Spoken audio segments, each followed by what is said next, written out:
every other available surface covered in gift baskets and flowers.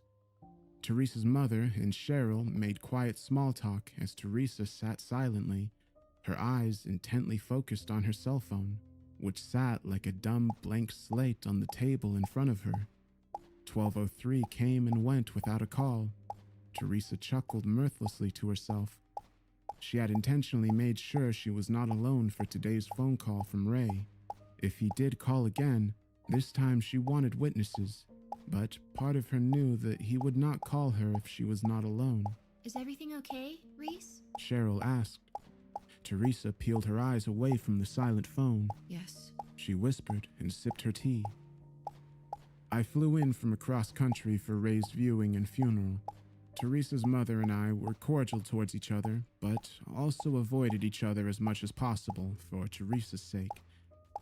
I was shocked at how she looked, tired and haggard and grief-stricken, of course, but also troubled in a way that did not look like simple mourning. I held her tightly several times over the course of those 2 days, always at a loss for words, wishing there was anything in the world I could do to remove the weight of sorrow pressing on her shoulders. Teresa told me later that she had tucked her phone away during those 2 days of activities. She had thought that maybe going through the ceremony of remembering Ray's life, seeing his serene face as he lay dead in his casket, and then watching with surprising detachment as his body was lowered into the ground would bring a final end to his daily calls. But on Monday, alone at home for only the second time in the week since Ray had died, her phone rang again. She considered not answering it, but could not resist doing so, a sense of both longing and hopelessness in her chest. Ray? She said. Why did the man always get hit by a bike on his way to work? Ray said, and Teresa burst into tears. For the next several days, Teresa lived in a fog. She always took Ray's call. Some days she let the conversation play out like it had on the first day, relishing in those first fleeting seconds when Ray was still happy and alive. Other days she interrupted his joke in order to ask him a question, like where he had put the key to the safety deposit box or where he had filed insurance papers. Confused but cooperative, Ray always answered her questions.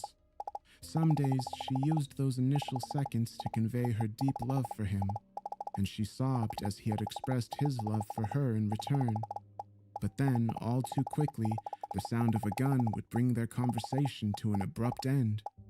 And then, one day, weeks on, the phone had rung and Teresa had said, "Hello, baby," and waited for Ray to launch into his bicycle joke. There was a pause, and Ray had said, Reese, did I call you earlier today? A coldness spread through Teresa's chest that she couldn't understand. What? No, you didn't. It's so strange. Ray said.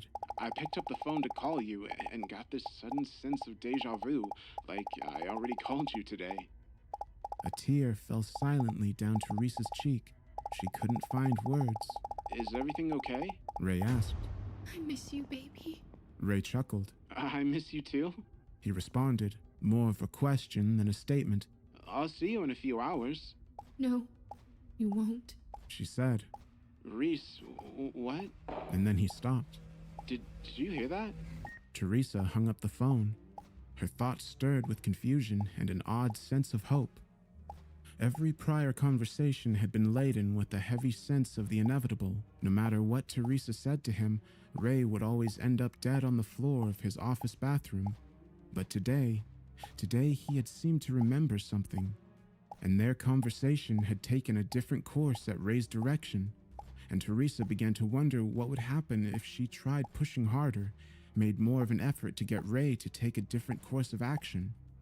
The next day when Ray called, Teresa immediately took charge of the conversation. Ray, I need you to listen to me carefully and answer me as fast as you can. How many different ways are there out of your office? Out of your department, I mean. What? Answer me! There's the main door, straight through goes to the IT department, and to the left takes me down to the main hallway. There's a second door that goes through HR, but it just meets up at the main hallway at the other end. And there's the door to the balcony. Why are you asking me this? Grab your keys. Don't grab anything else. Go through the IT department. Do not go down the hall. Get to your car and come home now. There was a pause, and then Ray said, Okay, I'm coming. and the line went dead. Teresa found herself out of breath while she waited. She paced. Moments later, her phone rang again. Reese, listen to me. There's a man with a gun. Teresa screamed in frustration and threw her phone across the room, where it hit the carpet and slid across the floor. The next time he called, Teresa asked, Ray, the balcony outside your department, does it have steps that go down to the courtyard? Yeah? Why do you ask? And you can get to the parking lot from there. Yes? What's going on? Go. Don't ask me anything. Just go out the balcony doors and to your car. Do it now. Come home. Teresa insisted. Is everything okay? Go! A minute passed, then two. Teresa barely breathed as she stared at her phone. 5 minutes passed without a call from Ray. She was finally able to take a breath. Teresa was on her bed. Her back ached as she sat arched over her phone. For the first time since the day he died, there was no second phone call, and Teresa had no idea what to expect next. She was lost in a nearly thoughtless daze when she heard the front door open. She jumped and nearly cried out. The door closed and she heard footsteps. She jumped from the bed, racing from the bedroom and down the hallway to the foyer. And impossibly, there he was. His tall, gangly, goofy-looking yet handsome self, although his skin was deathly pale to the point of almost being blue. He smiled at her, although his brow was furrowed in concern. His mouth formed the beginnings of a question, but she ran to him and leapt into his arms. He was cold, deathly cold, and Teresa gasped. "Is everything okay?" he asked. His voice sounded like it did on mornings when he had first woken up, rattling and unused. Everything is okay now. Teresa said, weeping into his shoulder, holding him tighter than she ever had before. And in return, Ray held her tightly as well, but his hands were like ice on her back, his body stiff against hers, and although her ear was pressed firmly against his chest, she could not feel his heart beating, a fact that she dismissed just as quickly as she realized it. Teresa decided to tell him everything. Sitting at the kitchen table, she held his icy hand in both of hers as she recounted everything from the initial shooting at Ray's office, his death, his funeral, and his daily phone calls. He stared at her blankly, his face registering no alarm, confusion, or even recollection as she spoke. She sat back in her chair and considered him for a moment. Tabula rasa. She thought dully as she looked at him. He wasn't hungry, he wasn't thirsty. He was content to sit quietly until Teresa gave him directions to move. Her heart ached with the dueling emotions of relief and terrible confusion, and she watched him closely, unable to hide the obvious bewilderment on her face. And yet, Ray never asked her what was wrong. That evening, Teresa led Ray to their bedroom, where he stood dully by the foot of the bed and looked at her as if he had never been in the room before. She undressed him, and as she did so, she realized he was wearing his work clothes, not the suit he had been buried in, the suit he had worn on their wedding day. She pulled back the covers and told him to lie down. He did so with silent obedience. She slid in beside him and kissed him. His kiss was both familiar and foreign to her. His lips were soft and passive where they had always been firm and insistent before, and there was no warmth there.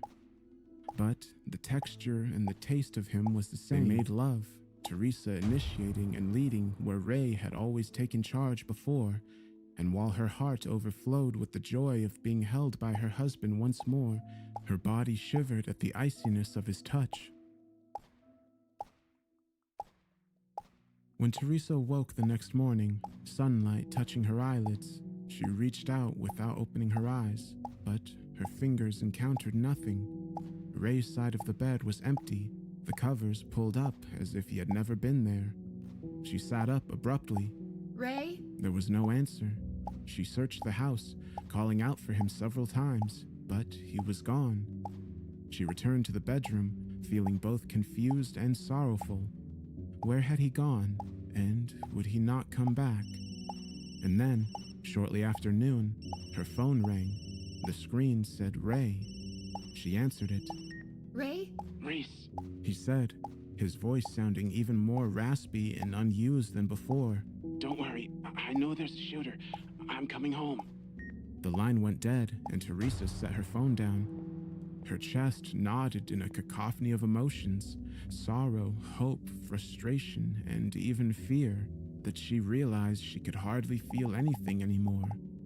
But come home he did, and this became their new pattern, the new vicious cycle they were stuck in. Every day he would come home, every day looking even more pale and feeling even more cold to the touch, his personality receding even further into the empty shell that he was becoming, a vacancy behind the eyes that had once been so passionate and full of life. Teresa had to tell him to sit, to eat, to bathe himself. He was like an elderly man who was losing use of his faculties, and Teresa evolved into his loving but confused and somewhat terrified caretaker. And every morning, Ray's side of the bed would be empty again, and he would call Teresa from work shortly after noon to tell her that he was coming home. Teresa noticed that each time, his voice sounded more like it was being dragged over stones. Like his vocal cords are decaying. She thought. It was not long before his countenance began to catch up with his voice. He began to look more physically withered, his tall frame beginning to bend, his eyes large in their sockets as his face became even more wan and his cheeks more sunken. Teresa allowed this cycle to continue for months, her love for her husband locking her in a living hell, but she was rapidly reaching the point of collapse herself, her emotional and mental well-being withering right along with Ray's countenance. I'm coming home. He had said to her over the phone, his voice like dusty rocks being rubbed together, barely recognizable to her. Wait, She had said, Ray, don't. Don't come home. Stay there. It's okay. Stay there. No, he responded, slowly and without emotion. no, if I stay here, I'll die. I'm coming home. Teresa had hung up the phone, wept, and waited once more for her husband to return. She wept because her husband was dead. She wept because he was alive and yet dying more every day before her very eyes. She wept because she felt bound to him in whatever repeating loop that his death and their love had created. And she wept because they were together again, and yet she felt entirely alone. Finally, on the day that Teresa took her own life, she made a decision that came to her easily and without fear. In fact, the idea gave her the first comfort she had felt in the years since Ray had died. Perhaps the key to escaping this living hell was to die herself. More precisely, to die beside Ray as they slept together in bed, and in the morning, when he was gone, perhaps she could be gone too. Gone, but together. She called me that afternoon to tell me her story, to tell me her plan, and to tell me goodbye. I listened with terrified disbelief as she recounted the details of her miserable life in the months since Ray had died. Her story was one I could not accept as fact, and yet simultaneously I knew from the sound of her tired yet determined voice that my daughter was telling me the absolute truth. "Is Ray there now?" I asked her. Yes? She said tiredly. Do you want to talk to him? I didn't answer, but then I heard Teresa say distantly, It's Dad. Talk to him. There was a shuffling sound, followed by a raspy breath. "Ray?" I said, and I was surprised to find my own voice was trembling. He didn't respond, but I could hear as he attempted to. All I heard was the sound of his laborious breath and the vaguely recognizable tones of his voice as he attempted to speak, but his words were garbled, his voice wasted. Teresa took the phone back. I have to go now, Daddy. "Baby, don't do this," I said, crying but trying to hold myself together. I love you. Your mother loves you. Let us help you. There has to be some other way." Teresa began to cry. There is no other way, Daddy. This is the only way. "No!" I insisted. You still have so much to live for. Let me take you away from there. You can come here. Maybe Ray won't come to you anymore if you're not there. I felt myself playing along with her, even though I wasn't sure I even fully believed her. Daddy, there's something else. She said, taking a long and exhausted breath. I'm pregnant. I started, then stopped. A hard lump rose in my throat. I couldn't breathe. My mind pieced it together. Teresa was pregnant, and Ray had been dead for more than a year. It's Ray's. She said, answering the question I hadn't asked. But I don't know what it is. I just know I can't, Daddy. I just can't. She wept. She said her final goodbyes to me, ignoring my pleading, and then the call was over. I already told you how the police found her. The autopsy revealed that she had died consuming a large number of sleeping pills left helpfully behind by her best friend Cheryl. The autopsy also revealed that she had been several months pregnant. I insisted that this detail never be revealed to her mother. Estranged and distant though we are some horrors a mother should be spared when it comes to her own child. So this, as I said, is Teresa's story, and the story of her husband Ray.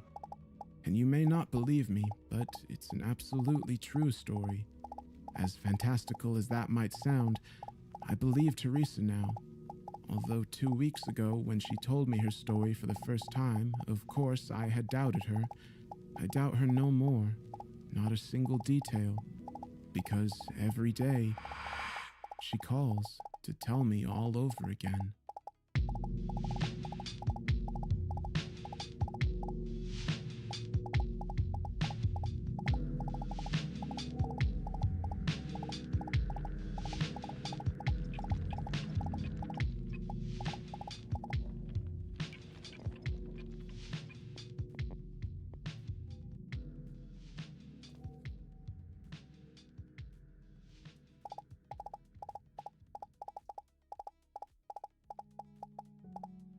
As a kid, I was a picky eater, like I assume most children are. As my parents tell me, my eating habits transcended normal childhood proclamations of, "I don't like broccoli," and evolved into a refusal to eat absolutely anything of substance. Things other children might eat and enjoy, like chicken nuggets, spaghetti, or even hot dogs, were shunned by toddler me. It got to the point, they say, where they and my pediatrician became concerned for my health. I stopped growing properly, falling well below the typical percentiles for a children's height and weight, and the rest of my development seemed stunted as a result. Phrases were tossed around like failure to thrive and tube feed. In the end, my parents were forced to feed me calorie-loaded milkshakes made with nutrient-enriched formula every night in a bid to get me to gain weight. Honestly, I don't know why they put up with it. I sound like I was a little shit. The milkshake regime extended past toddlerhood and into my childhood. At 5 years old, I was still refusing to eat food, despite the countless nights my parents sent me to bed hungry for refusing to even try my dinner. I was still small for my age and spent more than a little time in the hospital due to the starvation of my body. My parents would later tell me that they were sure I was going to be taken away by the state because of how emaciated I appeared. Thankfully, they were in constant contact with doctors who monitored the situation, so there was undeniable proof that my case wasn't due to neglect. At 6 years old, when I should have been starting school, I was still a small kid. My body never received enough nutrients to grow properly, despite my forced feedings, and as a result, my speech and physical movements were stunted, leaving me a 6-year-old that had behaved more like a 3-year-old. Again, I don't know how my parents coped. I can remember the day I discovered a food I actually liked. It was September 22nd, 1997. I was at the grocery store with my mother, sitting in the child seat of the cart because my frail legs couldn't handle walking for too long. Mother looked tired and weary, and I can remember staring at the deep lines that seemed etched into her face as she pushed the cart silently through the small store in an attempt to find something or anything that could tempt me to eat. And then I saw it. A jar of jam. I'd tried jam before and hated it. The texture, the stickiness, the overwhelming sweetness. Vile. But this jar, It seemed different to my 6-year-old mind. I pointed it out to my mother, my bony finger extended to the glass jar with the plain white label that read, Mrs. Willison's homemade jam. What, sweetie? What do you see? My mother's voice was almost as weary as her face as her eyes followed my outstretched hand. When her gaze landed on the jar, her head snapped back toward me like it was elasticated. You want that, Marky? The excitement in her voice was barely contained. You want to try that? I nodded my head. My mother grabbed the jar of jam off the shelf faster than I'd ever seen her move before. She even smiled. I couldn't remember the last time I saw her do that. We paid for the jam and left the store without so much as bothering to shop for the rest of our groceries. Mother hurried me out to the car, excitedly strapping me into the seat, before placing the jar of jam in the front almost reverently. This was the first time I was actually showing interest in food. She was thrilled. The town I grew up in was small, populated by a mere 350 people. The drive from the grocery store to my house took under 5 minutes. Really, we could have walked if I wasn't so frail. When we got home, Mother excitedly ushered me into the house with the jar of jam clenched tightly in her hand. Immediately, she sat me down at the table as if she were afraid I'd suddenly change my mind and refuse to try what I had picked out. But my mind and gaze were focused on that jar. It didn't look like the other jams I had tried. It didn't seem lumpy or thick, and there were no seeds. Something about it intrigued my dull little mind, though I can't explain what it was, even now. Here, Marky. You want to try this? My mother held out a spoon laden with jam. It was a deep red and seemed to glisten under the kitchen lighting. I remember taking the spoon carefully and raising it to my face, peering at it closely. Anxiously, my mother waited. Slowly, my tongue darted out to taste it. I can't even describe to you what that first taste was like. Imagine the most amazing thing you've ever eaten, coupled with the most euphoric you've ever felt, and that would get you close to what the experience of tasting that jam was for me. I ate everything off the spoon in seconds and silently asked for more. My mother, with tears in her eyes, handed me another spoonful, which I lapped up eagerly. After my 5th spoonful, my mother was openly sobbing and dashing for the phone to call my father and tell him the wonderful news. Meanwhile, I remained entranced by the jar. As a child, I wouldn't have been able to describe the taste to you, my palate being limited as it was, but as an adult, I can tell you that it's a deep, rich flavor, a combination of sweet and savory that was perfectly balanced. It didn't taste like strawberries or raspberries, but a combination of the two mixed with some sort of saltiness that seemed to heighten it. I suppose it's a lot like how some people like salted caramel, the combination of sweet and salty. It was bliss. My father stopped by the grocery store on his way home from work and bought another jar. And so, for the next 2 weeks, that became the only thing I ate. I would have jam for breakfast, lunch, and dinner, followed by my enhanced milkshakes in the evening.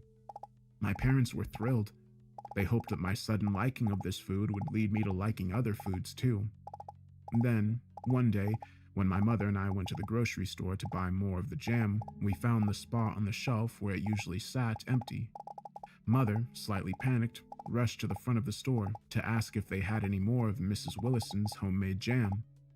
Sorry, we're all out right now. My mother's face fell, and she threw a worried glance in my direction. When will you get more? The clerk scratched his beard thoughtfully.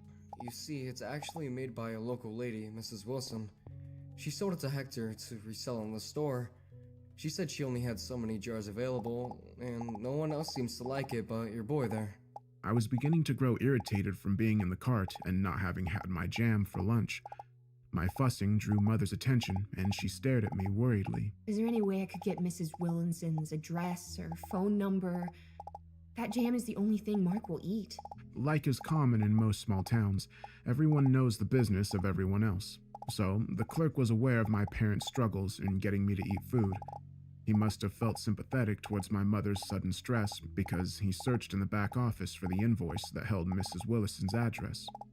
That afternoon, Mother and I sought out the elusive jam maker.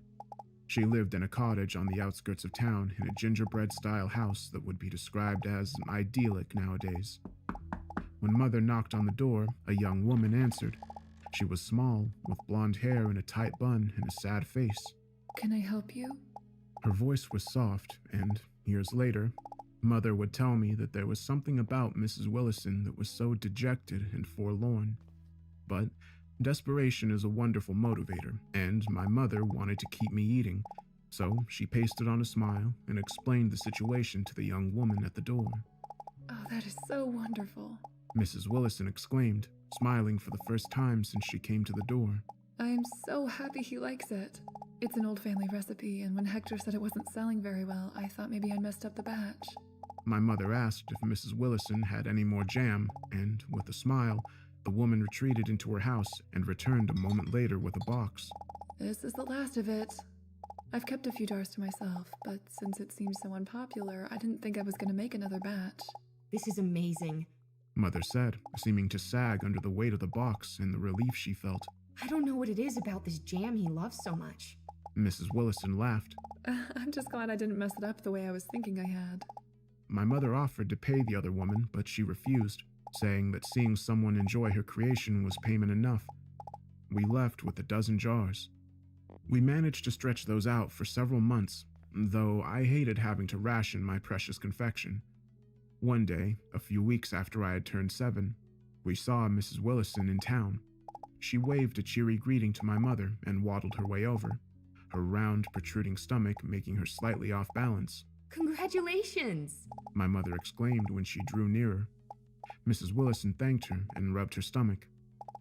I stood there wondering if she had any more jam to give me. I haven't made any recently, She said in answer to my brisk question. but maybe soon. I was annoyed but resigned. My mother was just happy I was finally starting to act like a normal kid who ate and talked. So what if all I ate was jam, she thought. At least I was eating. A few more weeks passed and we ran out of jam. The grocery store no longer stocked it, so Mother and I made a visit to Mrs. Willison. When she answered the door, I noticed her stomach wasn't round anymore, and she once again looked sad. She invited us inside, the offer of jam having me run into the house before my mother had a chance to reply. I sat patiently at her round kitchen table while she spread jam onto slices of bread. My mother watched in earnest as I looked at the bread suspiciously before picking it up and nibbling it. To my relief, the sweet and savory taste of the jam overpowered the bread taste, and I greedily ate it down. My mother sagged in relief, seeing this as another victory in the battle of my eating habits. I ate several more pieces of toast with jam while Mrs. Willison and Mother talked. I ignored their conversation in favor of eating my treat, occasionally catching words like stillborn and devastated, but paying no mind. Before we left, my mother hugged Mrs. Willison tightly. She didn't have any jam to give me that day, but promised me soon. I left with a full belly and the anticipation of more of my sweet treat soon. For years, this pattern went on. Mother and Mrs. Willison developed a sort of friendship, and when we would go and visit every few months, they would sit at Mrs. Willison's kitchen table and talk while I ate jam. Eventually, Mother began putting the jam on other foods to see if I would eat them. I tried chicken, beef, bananas, and apples, all smothered in my delicious jam, and ate every bit. Mother and Father practically sobbed in relief. By the time I was 12, I was eating more foods, but still relied on the jam. If it didn't have jam literally coating it, then I wouldn't try it. That jam seemed to mask every other flavor, and I used it like people use ketchup or gravy. In this time, Mrs. Willison seemed to age quickly, and her production of jam slowed. She told me and Mother that it was hard on her body, making the jam. It was a long process and very labor-intensive. I worried about the day when she might no longer make it for me, but she simply patted my head and told me that she'd make it as long as I wanted it. I smiled. By the time I was 18, I was better with food, but still hated the taste and texture of it. Mrs. Willison's jam was the only food I had ever actually liked or wanted to eat of my own accord, and she still supplied me with it. Her frequency of batches lessened to only once a year or more, but when I finally got those jars of the rich, red goodness, I was thrilled. After high school was over, I moved away for college, but every time I returned home, I made sure to stop in and visit Mrs. Willison. She seemed to grow lonely as she aged, and I often wondered where her husband was, or if she even had one. When asked what she did for work, she just said she was in the business of making people happy. I wasn't sure what that meant, but figured it was something to do with her amazing jam. More years passed. Despite my unusual tendencies as a child, I grew into a rather successful normal man. I work in data entry, which is as boring as it sounds, and am married to a wonderful woman who, at first, was annoyed with my weird eating habits, but came to accept that I just don't like the stuff. Doesn't matter what it is, I just don't like food. I have never, and likely will never, eat food for the joy of it, unless we count jam, of course. My wife doesn't like it, but she's used to it now, I think. A few weeks ago, we returned home to visit my parents. As I've been doing for years, I made a point to visit Mrs. Willison. She's older now, and time has been unkind to her. Her body seems frail, as if it has carried heavy burdens for years, and she no longer stands upright. But she still smiled when she saw me, and smiled even wider when she met my wife. We had a nice visit, her getting to know my wife and catching up on what has been happening in my life. Just before I left, she gave me a box of jam. I'm afraid this is it, Mark dear. Her voice sounded as frail as her body looked, and for the first time, the idea that I could lose Mrs. Willison popped into my head. Even though she was only in her 50s, she seemed much older. She'd been part of my life for so long now, I couldn't imagine no longer being able to see her. I'm too old for making jam now. She said with a sigh. My body, it just won't allow it. These things happen. Best to leave it to the young ones. She smiled weakly, but I could tell she was sad. Tears prickled my eyes as I set the box of jam jars on the ground and wrapped her frail body in a tight hug. "Thank you for sharing your jam with me for as long as you have," I said, then kissed her forehead gently. Mrs. Willison smiled and waved me and my wife off as we left. That was a few weeks ago. Today, I got a call from my mother. She was sobbing uncontrollably. It took me a long time to finally figure out what she was saying, and when I did, hell, I didn't know what to think. I sat there at my kitchen table, still in my pajamas, with a plate of jam toast in front of me, while my mother told me Mrs. Willison had passed away. It appeared she had died several days ago, but no one knew until my mother went for her weekly visit and found the other woman slumped over in her chair. There was nothing they could do. I stared at my jam toast and felt numb. But that's not the worst of it, Mark. My mother sobbed. "What, Mom?" Oh, God.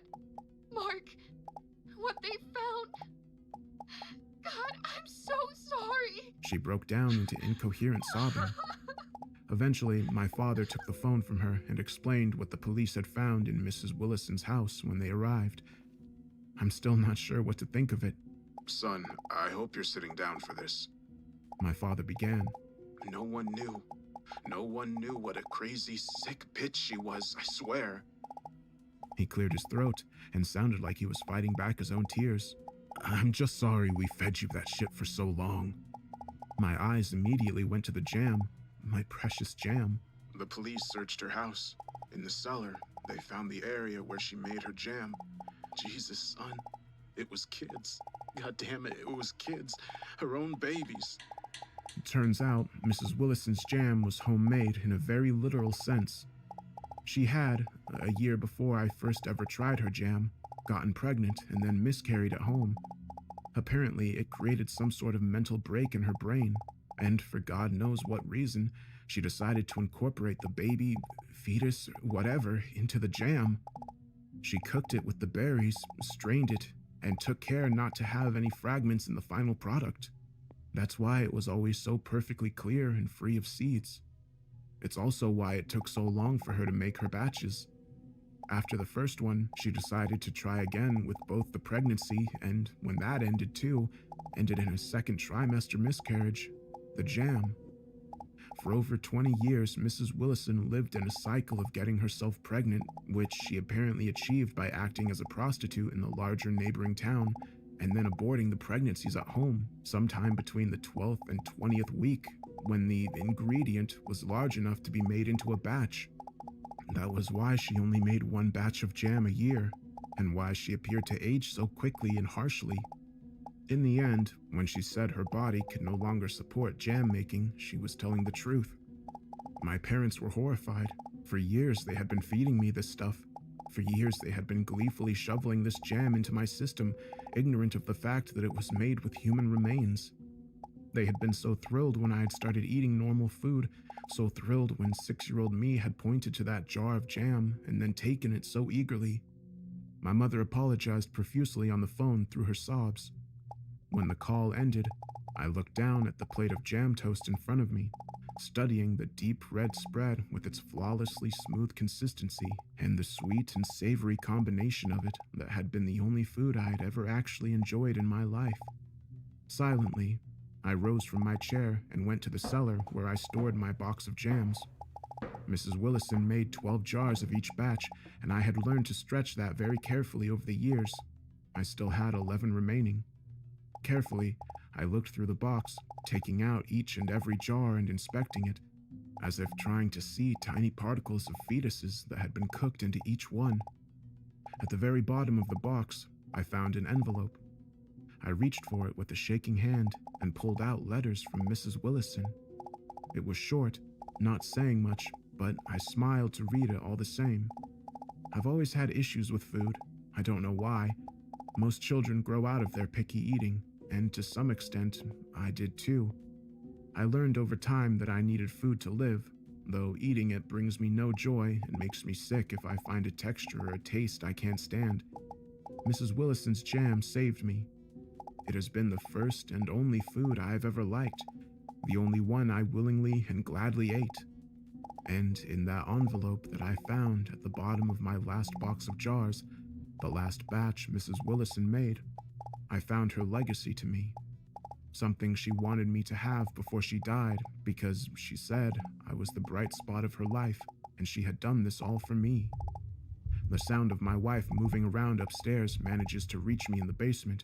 She's awake late because she's had a difficult time sleeping lately. Whistling to myself, I put the index card back into the envelope and leave my box of jam in the same place as before. Then, I climb the stairs to the kitchen where I find my wife standing at the stove, scrambling eggs. She turns to me and smiles, her hair tousled from sleep and her face serene, not yet twisted up in agony due to her morning sickness. She turns and kisses me, and I feel the soft swell of her pregnant stomach against my body. Our last trip home had been to surprise my parents with the pregnancy. She's 12 weeks now, so she says it's safe to tell people the news. Of course, my parents were thrilled. So was Mrs. Willison, which is why I think she left me the recipe. I think if I push her hard enough, I might be able to get my wife to make some jam for me.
In 2012, between late January and the first half of February, there were 16 days of radio silence from a Russian expedition on Antarctica.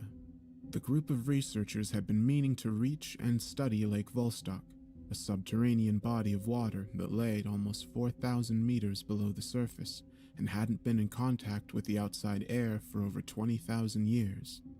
The initial crew consisted of 8 people, but only one of them returned. He was found by a Norwegian station 30 kilometers away from the supposed entrance to the lake, almost frozen to death and terrified. Hours earlier, he had broken the radio silence, muttering simply, "Help."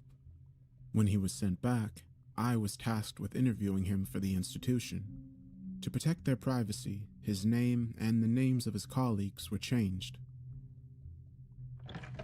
My office was cozy and welcoming when he entered, escorted by guards. He seemed grateful to sit by the fire and remain silent and still until we were left alone. "Welcome, Mr. Ivanova. Please take your time. Would you like a hot beverage?" He nodded. I handed him a steaming cup. "Nice to meet you. I'm Victor." I went ahead. He was trembling, and his eyes showed fear and suspicion, but his shoulders loosened a little. "My name is Chris." "Well, it's nice to meet you. How old are you, Chris?" "I'm 36. "I'm 37. When's your birthday?" After a few minutes of idle talk to have him warm up to me, he started telling me his story. The 8 of us had been together at the station for 3 months before we were sent to uncover this lake, so we were pretty familiar with each other, at least with our own team. We were 2 groups of 4, taking shifts. The first group consisted of our leader, Dr. Oblonsky, and 3 older men, one of them a professional wilderness photographer. I believe the 4 of them were in their mid-50s. They were polite, but we rarely saw each other or talked. The second group consisted of myself, Alexander Goncharov, Dr. Ivan Yohantov, and Miroslav. I felt blessed to be with them. Alexander was the younger of us, 29 years old, I believe, the most agreeable person you'll ever know. Dr. Ivan was funny and around 5 years older than me, and Miroslav was nice and beautiful. I think it was inevitable that we got together because of the confinement, but I really liked her. Were you in love? I think in love would be an overstatement, but I think we were great together. We made plans to see each other after we came back home, since we lived 2 hours from each other. Did you have any problems with anyone in your group? Everyone got along okay, I believe, or at least I was cool with all the others. Dr. Oblonsky was a fine leader, and sometimes one of the guys from his team would have a heated discussion with him, but it was all professional. Everyone just wanted to do what was best for our research. How did your coworkers feel about you and Miroslav dating? Dr. Ivan was our vice leader. He knew about us and he didn't mind, and Alexander knew too, since he was always there. Dr. Oblonsky was never informed of our relationship, or the others. We didn't think it to be necessary. The week before the expedition started, Dr. Oblonsky held a meeting with everyone. It was decided that his group was going 1 day ahead from the rest of us, because they were the most experienced ones. You know what that means. They wanted the discovery all for themselves, and we were only their backup in case they needed to be rescued. Still, Dr. Ivan graciously agreed. The 4 of us weren't as important as the others, so we weren't about to make a scene about it. Considering our age, I'm sure we'll get other chances. Dr. Ivan said. Poor him. We all woke up early on the first day of the expedition. We saw the others off, and they said some things on the radio every now and then.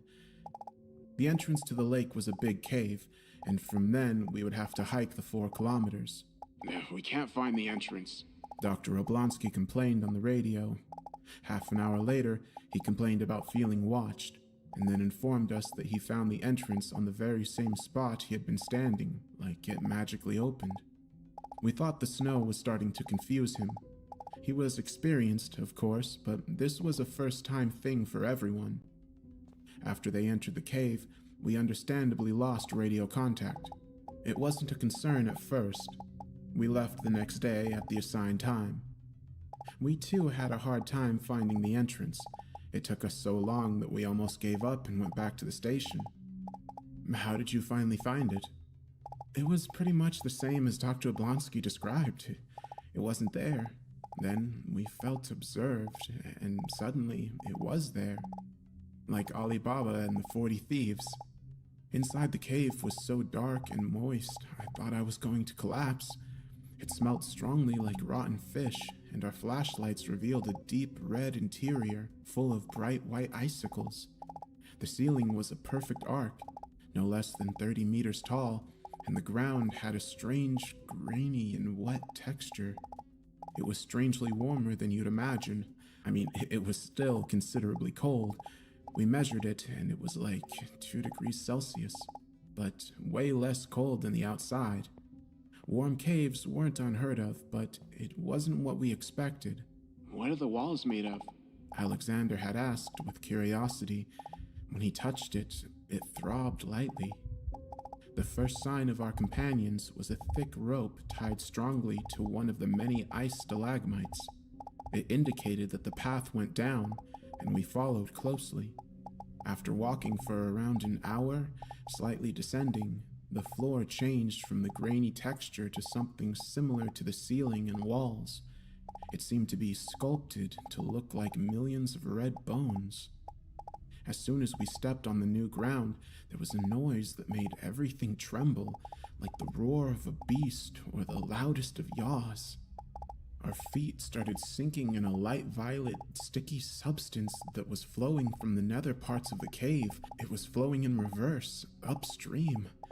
I jumped back to the grainy part, still safe from the strange liquid, and Alexander followed. Miroslav and Dr. Ivan had decided to go ahead, but the light violet quickly turned into a thick, dark purple ooze that soon surrounded their feet. At first, it only covered their heels, but quickly engulfed the rest of their bodies, and soon they sank and were completely taken by the horrible liquid.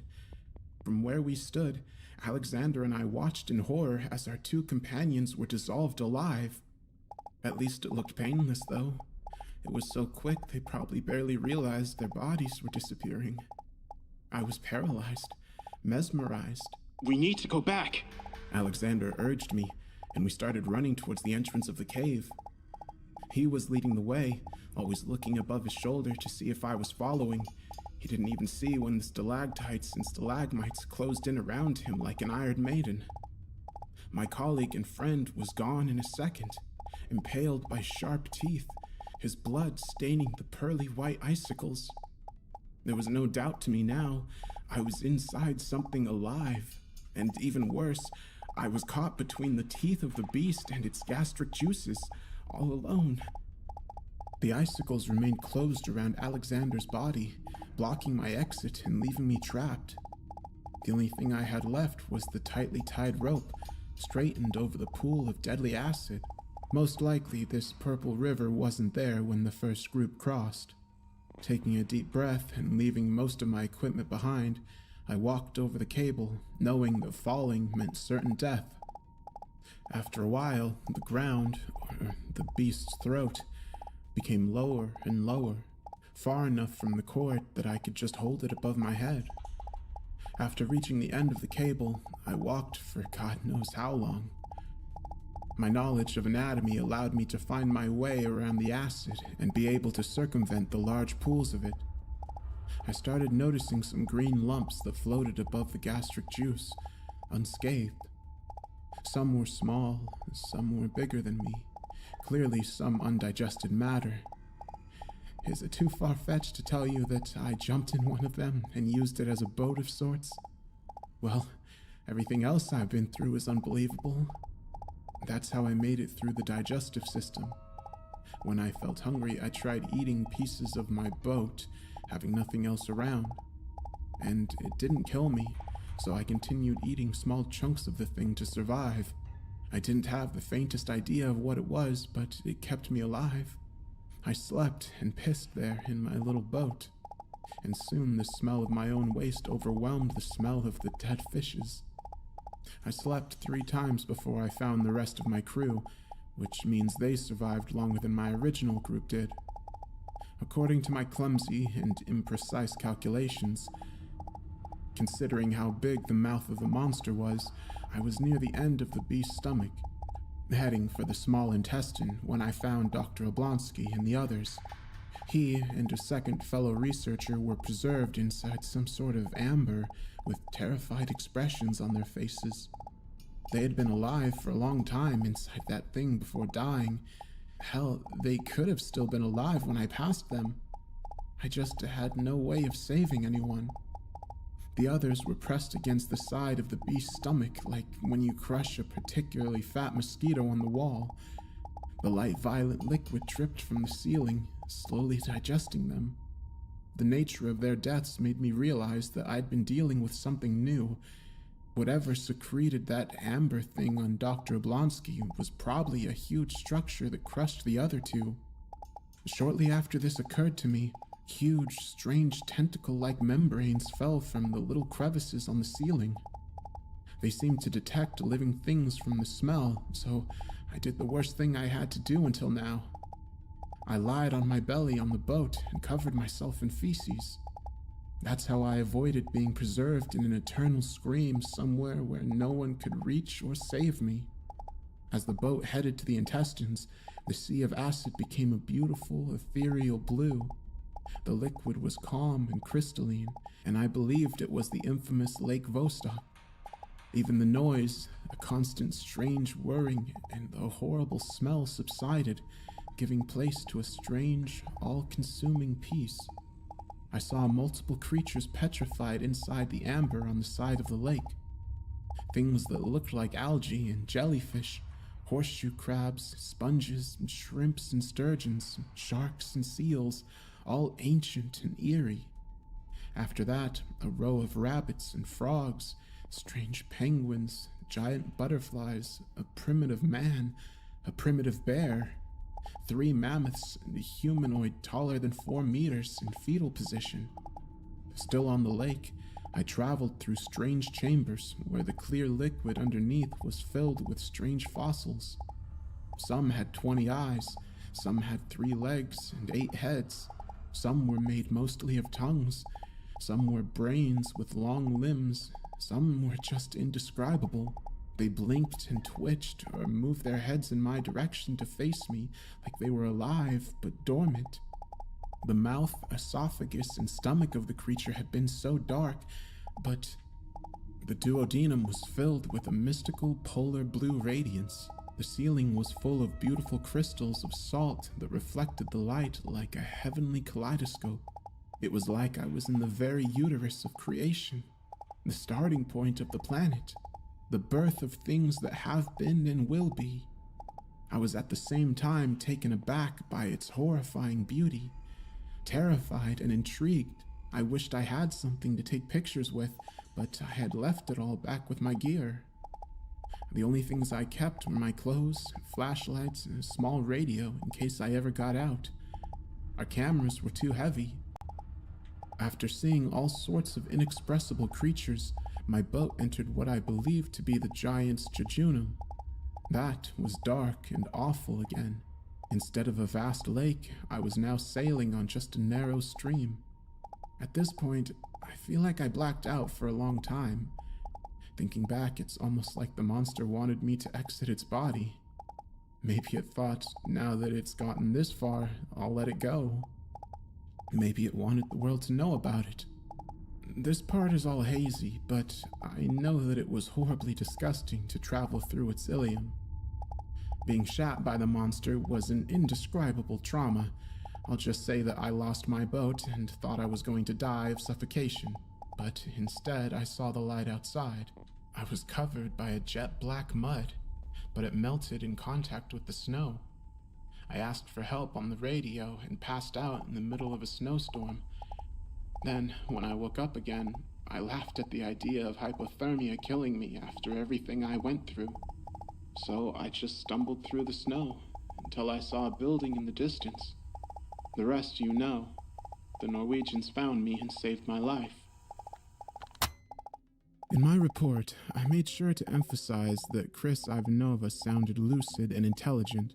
If his story was fake, he certainly wasn't making it up for attention, but truly believed that it happened. Physically, he looked pitiful, but it was understandable after being lost for 16 days. My superiors, however, thought it was utter nonsense, just the delusions of a traumatized survivor. Unfortunately, I never saw Chris again, but I had heard that he died a year after our interview. After that, I moved on with my life. As a psychiatrist for a governmental agency, I interviewed other people that were lost and told strange stories. Some almost as strange as his, and I almost forgot him. Until recently. Lately, I've been feeling rather ill. My skin has been turning slightly purple, and it's like these strange lumps pop up right under my skin every now and again. They're painless but solid, and no doctor was able to give me a conclusive diagnosis. Maybe I'm being paranoid, but they look like small eyes. It reminded me of his story. On a whim, I decided to look up the people who had been in contact with Chris back then. The Norwegians, the guards, even my former boss. As of today, all of the people who had been in contact with him are either sick or dying. Terrified for my health, I decided to sneak in and check his file. I intended to review what we talked about, looking for clues for whatever disease I have. His file was last updated a year after our conversation, with a picture of his corpse. As per the time of his death, Chris had 20 eyes, and his limbs had turned into tongues.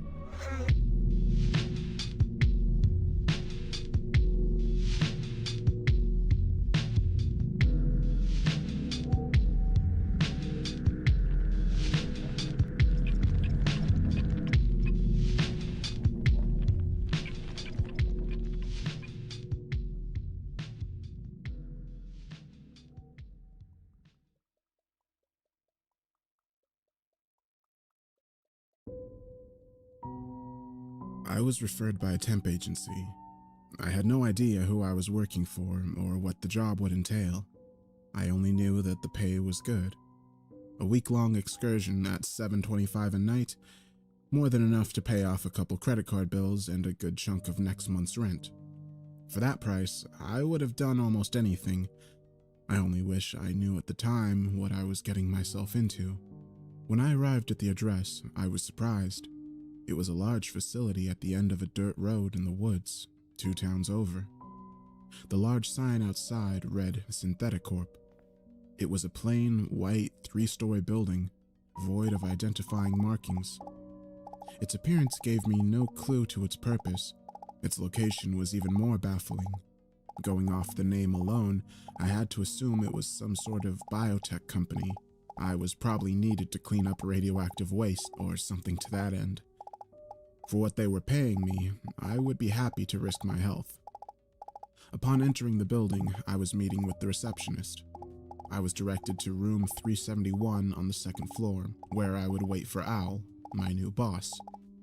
It was your standard office setting, albeit more quaint than usual. Red carpet, white walls, no windows.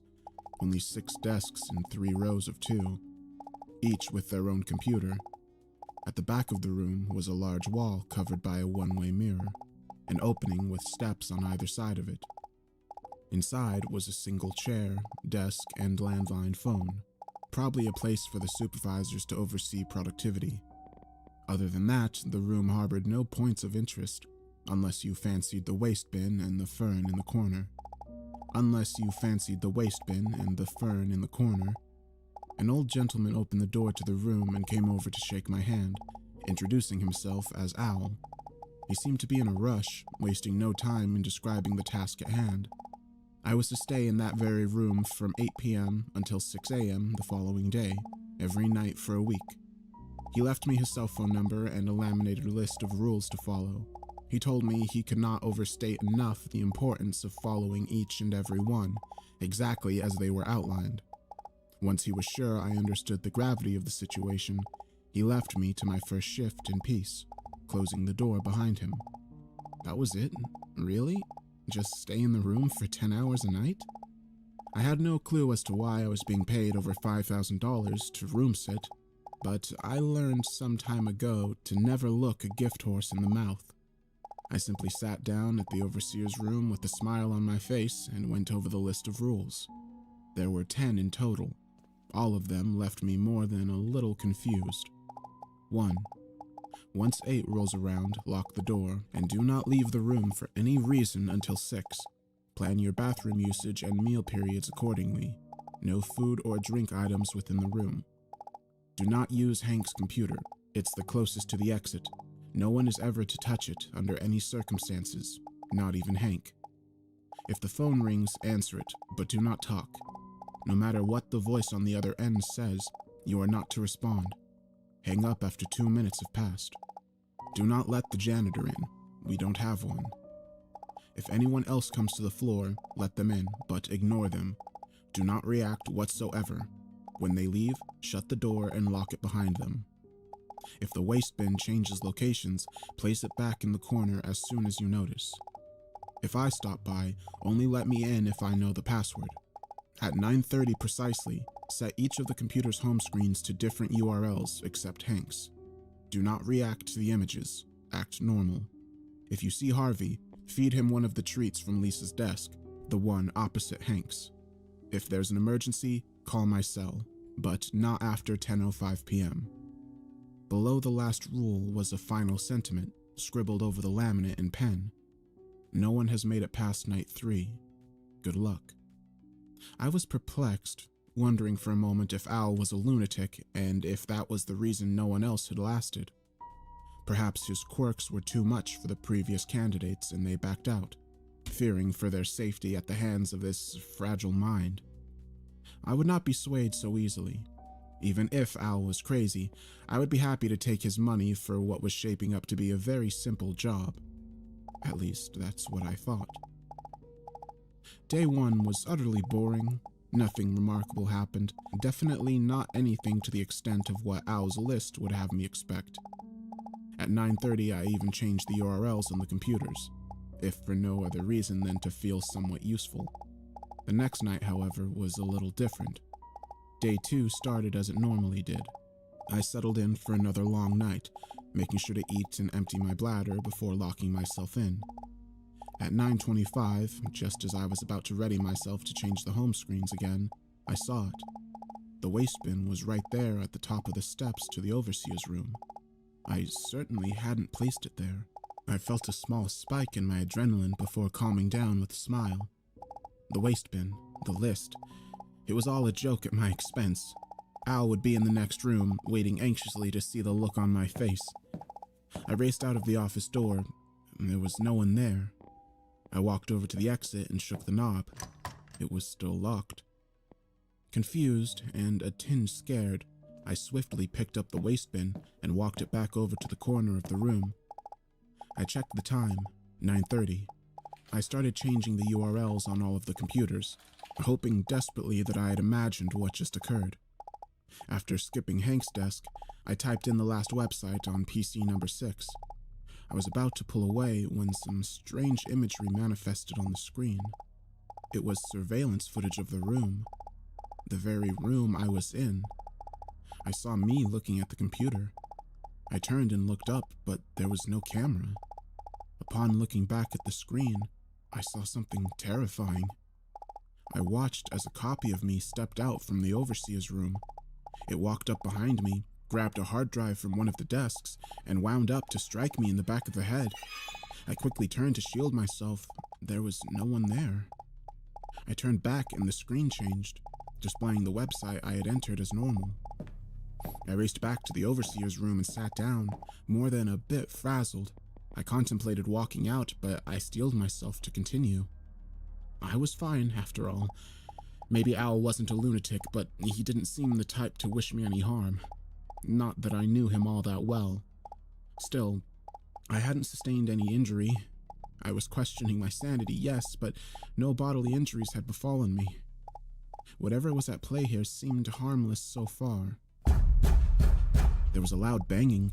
Having just had the most horrifying experience in my life, I nearly jumped out of my skin. A voice then penetrated the door. It's the janitor. I'm just here to clean up. Can you open the door? I recalled rule number 4 and denied him entry. You did good not letting him in. You followed the rule, now you're fine. So long as you follow the rules, you'll be safe. It's as simple as that. You can see this through. I jumped again. I really need to get in there to clean up. Open the door. I took a deep breath and peeled back my anxiety, successfully ignoring the janitor until he left.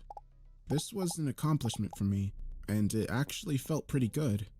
A challenge that I was able to best. Though I remained on the edge of my seat, the next few hours were uneventful. I even dozed off for a moment at one point. It wasn't until 2:30 a.m. that my next challenge would come. A multicolored cat jumped up on the desk in front of me, complete with beautiful splotches of black and orange. I was startled, but it seemed to be friendly, brushing up against my arm, the name on its collar, Harvey. I knew what I had to do.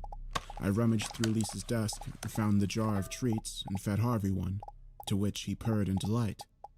To my astonishment, he then charged at the door, phasing right through it. My mouth was agape in awe. Once my initial bewilderment dissipated, it was replaced with satisfaction over another small victory. As strange as it may sound, I was beginning to like the job.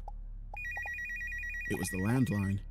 Remembering the rules, I removed it from the receiver and held it to my ear, making sure to keep an eye on the time. Hey, it's Al. I'm just going to be stopping by pretty soon to do a little work. How's the job treating you so far? I remained silent. Hello? You know you can talk if it's me, right? I picked up a set of rules and looked them over. There was nothing about Al calling. I didn't respond. This is no way to treat your employer. If you don't say anything, I'll have no choice but to fire you. Do you really want that? I stood my ground. Only 20 seconds to go. Fine. I'll see you soon to relieve you of your duty. I guess you couldn't even make it past night 2. The 2-minute mark came and I hung up on him. I felt safe as another hour went by, reflecting on the trials I had faced thus far. I was bewildered but determined. I wasn't going to let the room cloud my judgment. I was in control. It's Lisa. Can I come in? Though hesitant, I had to abide by Rule 5. I opened the door and a woman entered. You must be the new guy. What do you think of the place? I went back to my desk in the overseer's room and sat down, trying my best to act casual. Lisa walked up to the glass, knowing I could see through it. Not very talkative, are you? Her eyes unnaturally darted around in all directions, and her skin drooped a bit, almost as if it was falling off the bone. I didn't answer. She didn't speak again. Instead, she stared at the glass for a long time, long enough to leave me feeling truly unsettled. She then waltzed in and stopped at my side, raising her arm. I hoped she wouldn't notice that my breathing had become sporadic and labored. She then violently swung down on the desk, creating a thunderous clap. I almost winced, but held my composure. After another awkward 5 minutes or so, she left. I ran to the door and locked it behind her. A few moments later, there was yet another knock. This time it was a boy, claiming to be searching for his father. I let him in and sat back down. He tried many times to ask for my help, but I was careful to ignore him, just as I had with Lisa. At one point, however, I made the mistake of meeting his gaze. For an instant, in between blinks, his eyes became pitch black, void of all color.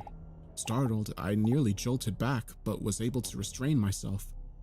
Like Lisa before him, the boy eventually left, and I quickly locked the door behind him. Another rule followed. Other than the waste bin moving around a few times, nothing else happened that night. Before I knew it, it was time to go home. I heavily considered calling it quits, and may have even had a nightmare or two upon sleeping that day. But I found myself excited to continue, wondering what obstacles the room would throw at me next. Curiosity shouldn't have been enough to bring me back, but all rational trains of thought escaped me. The room had this pull that beckoned me to it. I was hopelessly compelled to return, powerless to its call. Any excuse would have sufficed. As such, I resumed my post the following night. Upon starting my shift, I was confident. I had dealt with quite a few absurdities up to this point, and waited patiently for my next opportunity. A couple of hours went by with no trouble. No cat, no images on the computers, no phone calls, and no waste bin antics. Boredom was beginning to set in when a loud knocking broke the silence. There was no voice. I yelled out from the overseer's room. "Who is it?" I asked. There was a brief pause. "It's me, Val." I picked up the list and reread rule number 7. "What's the password?" I heard him chuckle to himself. "I never wrote down a password." He was right. There was no password written with the rule. It must have been him. I cautiously made my way to the door and opened it. Al was there to greet me with a smile. I sighed in relief. "Let me guess, scared of the things that go bump in the night?" He laughed at my clear, nervous disposition. "You have no idea." He shut the door and set up some things at one of the computers. "Say, why didn't you write down a password?" I asked. He smiled again. "It's a ploy. Anyone posing as me might try to come up with one, which would identify them as not being me. Understand?" "I see. Good thinking." He returned to work at his computer. I didn't want to bother him, but I just had to know. What is this place anyway? Why do these things happen here? He turned to face me. "It's best if you don't ask questions, especially ones that are far above your pay grade." I wasn't happy with my answer, but I knew it was all I could get out of him. I let him work in peace and sat back down in the overseer's room, watching through the one-way glass. That's when I realized something. The computer Al was using, it was Hank's. I double-checked the list to make sure. Yes, that was definitely Hank's desk. No one was to touch his computer. Didn't that apply to Al as well? I turned over the list on the off chance I might find more information. That's when my heart sank. In large, bold print on the back of the laminated sheet was text that read, "Password, Diner." I grabbed my phone, reached for the scrap of papers with Al's number on it, and dialed it as fast as I could. There was a few tones, but he finally picked up. Hello? Everything all right over there? "Al, thank goodness. I made a mistake. I thought he was you. I let him in, and now he's on Hank's computer." He let out a long sigh of disappointment. I watched as Al's copy turned from his computer and then stood up. Listen very carefully. Do not act suspicious in any way. You should be fine if he doesn't suspect anything. If you try to leave or call anyone, it'll all be over, understand? "Yes, I understand." Al's copy began walking to the overseer's room. My heart was beating faster than it ever had before. I'll be there soon, just don't panic. He hung up. I kept the phone to my ear as Al's copy approached, so as to pretend I was talking to my wife. "Yeah, I told you, hun, 6 o'clock. That's when I clock out. You don't have to wait up for me. You worry too much. Please, just get some sleep." Al's copy was in the room with me now, staring. I held the phone to my chest and looked back at him. "Everything okay?" I asked. He continued to stare for a few long seconds. "Can you help me with something on the computer?" I wondered if he could see my chest pounding. "Sure, I just need to finish this phone call. I'll be there as soon as I can." He stared for another moment and then walked back to Hank's desk. Though panicked, I kept up appearances by continuing to pretend I was on the phone. I even acted out an argument to lengthen the call. While doing this, I watched with bated breath as the knob gently turned and the door swung open. I had never been so relieved in my life. He turned to the glass and put a finger to his mouth, gesturing for me to keep quiet. The clone was not yet privy to his arrival. Al snuck up behind the clone and grabbed him by the throat. The imposter struggled but eventually succumbed to his vicious grip. He fell to the floor, a lifeless hull, before disintegrating into the carpet. I ran to Al and thanked him. I also apologized profusely. "No need to apologize. This isn't the first thing to make it into the room. I'm sure it won't be the last either. I'm just glad you're okay." He smiled. "Speaking of which, mind shutting the door? Wouldn't want another one of me stopping by." "Of course." I walked over to the door and then realized something. I had left it unlocked after the copy came in. That's how Al was able to enter. Remembering the final rule, I slowly pulled out my phone and opened the call log. My most recent call connected at 10:18 p.m., 13 minutes past the deadline. I turned around to see Al standing right behind me. "Al, what's the password?" He grinned. "What password?" I ran out of there as fast as I could. The room still has a strange hold over me, but I will never go back. At least, I hope I won't.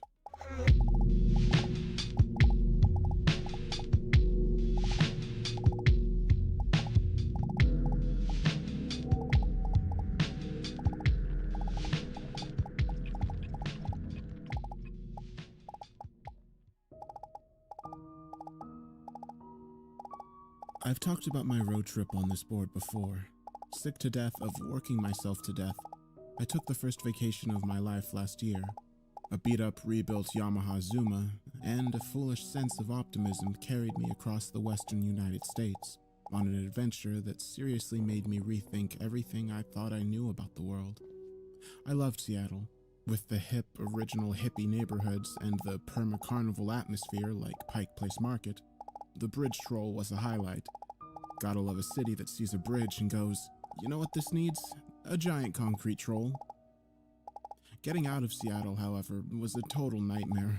Restricted to back roads by a motor that capped at 40 miles an hour, I must have gotten lost a dozen times, despite all the help I received from baffled gas station attendants. So I was behind schedule when it came to finding my campsite.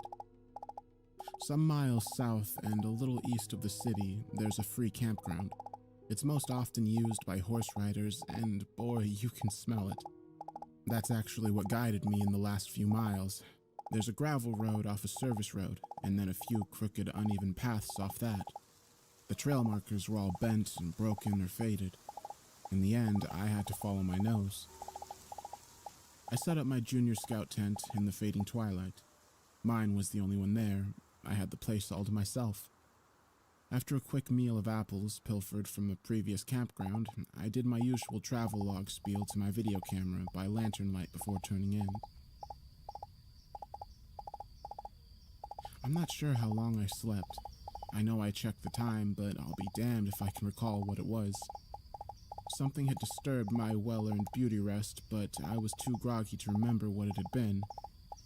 I sat in a stupor, too alert to fall back asleep, but too sleepy to be totally awake. Something brushed the side of my tent, and suddenly I was more awake than I'd ever been. I had done plenty of camping by that point. I was familiar with the sounds of the usual nighttime critters, from raccoons to coyotes. Nothing had ever bothered me in my tent before, just sniffed around camp before wandering off and leaving me be. From the sounds of the footsteps, it was walking on two legs. That was a first. My mind immediately jumped to the worst possible conclusion: a bear. There's a lot of conflicting information out there about how to deal with bears, and a lot of it depends on the type of bear. Sitting there in the dark with my heart beating in my throat, I had no way of telling which species I was dealing with. Shout out or play dead. I was 30 yards from a sturdy concrete block outhouse that might be better shelter. As quietly as I dared, I slipped my boots on and got ready to dash. The tent zipper seemed impossibly loud in the night as I worked it open centimeter by centimeter. I moved agonizingly slow. Once outside, I craned my neck around to see if the bear, if that's what it was between me and the outhouse. With the incredible illumination of the Milky Way, I could see the campground clearly all the way to the tree line. There was nothing out there. I could feel something watching me. It was like feeling an insect crawl along the back of my neck. There was no logical way for me to know something had its eyes on me, but out there in the dark, in the middle of nowhere, all alone, I couldn't dismiss it. Still on high alert, I crept along and tried not to crunch the gravel under my feet too loudly. The outhouse was still my best bet. The door was propped open by a stone, but inside there was a heavy-duty bolt lock. I would have to spend the night surrounded by the smell of not only horse, but also human poop, but I figured that was a fair trade for not getting mauled or eaten. My hand was on the latch when I heard the awful crunch of footsteps and gravel behind me. I kicked the stone, popping the door open out of the way, and slammed the heavy metal door shut, no longer caring how much noise I made. Whatever was on the other side had thumbs. Something tugged on the door as I struggled to bolt it shut. I won, but it was close. There was a metal mesh along the top of the structure for ventilation. Through it, I heard the bellows of heavy breathing that matched my own.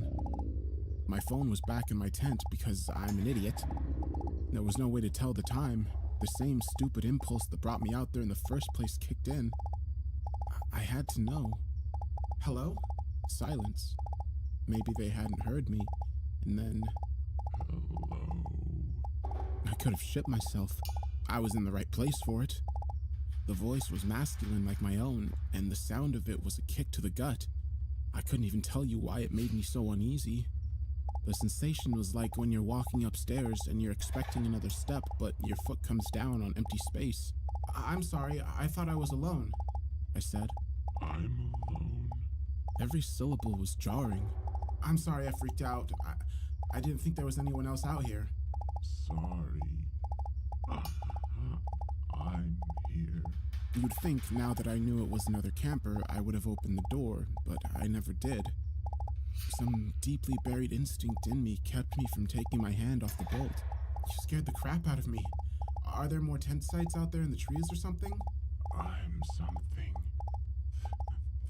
There are more. His words made me sick to my stomach. Again, I couldn't have even told you why, only that they did. From his odd syntax, I guessed English wasn't his first language. Do you need to go? Use the bathroom, I mean? Because I'm going to be in here for a while. That wasn't a lie. I wouldn't have opened that door if it was my own mother on the other side. You need to go. His grasp of English was improving with every sentence. There was something weird about that. Look, I'm sorry if I scared you, but you started it by creeping around in the dark. I won't come out. Can you go somewhere else? I'll be gone in the morning, I promise. I just wanted to sleep in peace. You need to be gone. I promise you, I creep in the dark. You won't be here in the morning. Fear cemented my mouth shut. The more I spoke, the more he did, and I didn't want to hear his voice anymore. I'm sure that makes me sound like a bigot or something, but I had the feeling I was feeding words to him, and the feeling was not pleasant. It felt like he was hungry for them. The same instinct that told me to keep quiet the first time kept me from running my dumb mouth off again. I was either dealing with someone who was not mentally well, or was something else entirely. There was a threat in his words, or the way he spoke them, and I had no doubt he would be able to carry out that threat. I kept my hands on the bolt while they cramped, and the first rays of sun crept sluggishly through the mesh at the top walls of my shelter. It wasn't until the sun was strong enough to make me sweat in my self-imposed prison that I felt brave, stupid, enough to speak again. Hello? Are you still out there? Hello? Anyone? There was no answer, which was the best outcome I could hope for. I opened the door. My tent was untouched, at least from a distance. The oppressive feeling of being watched had dissipated. I dressed and broke down camp in record time. My moped cranked to life, but it wasn't until I put on my helmet that I saw the footprint. I'd kicked that rock pretty far. It was close to my bike. Naturally, I went over to it. I had to know. In a clear outline of fresh mud, there was a single print on the smooth gray of the stone. Not human, but a hoof, like that of an unshod horse or goat. It was so fresh, so vivid. It hadn't been there last night when I used the bathroom before I'd gone to bed. In the soft mud in front of the outhouse door were more of the same, some on top of my own boot prints. If you want to go looking for whatever the hell it was, be my guest. Just be careful with your own words out there. Because I figured out what was wrong with that voice when I watched the playback of my travelogue video. It was my own.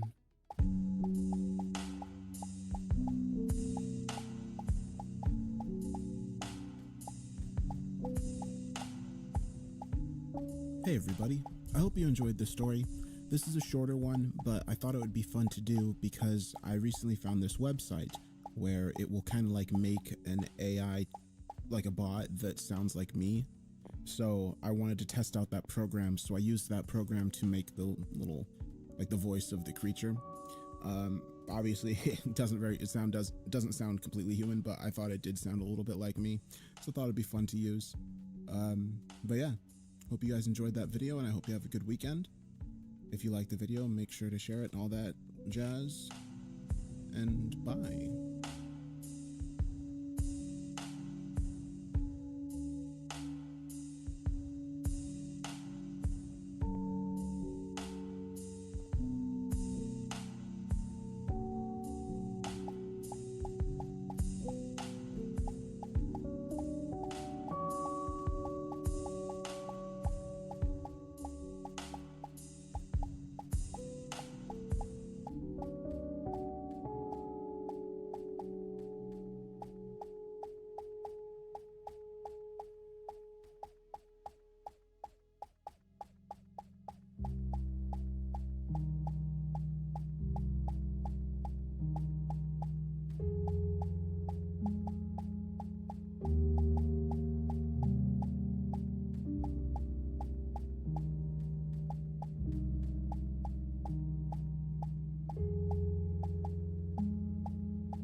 Hey everybody, I hope you had a good New Year's. Before this video starts, I wanted to tell you all about the Chilling app, which is an app that I started working with a few months ago. It's a scary story app where you can listen to narrators like myself, Let's Read, Swamp Dweller, Mr. Creeps, Mr. Creepypasta's on there, and a bunch of others. With the app, you can listen to background ambience or just with the stories by themselves, and there are new stories being uploaded every month. I just recorded a few of them and they should be showing up on the app soon here. And if you have the app, I'd love to know what you think. With that said, I hope you have a great day and I hope you enjoy the story.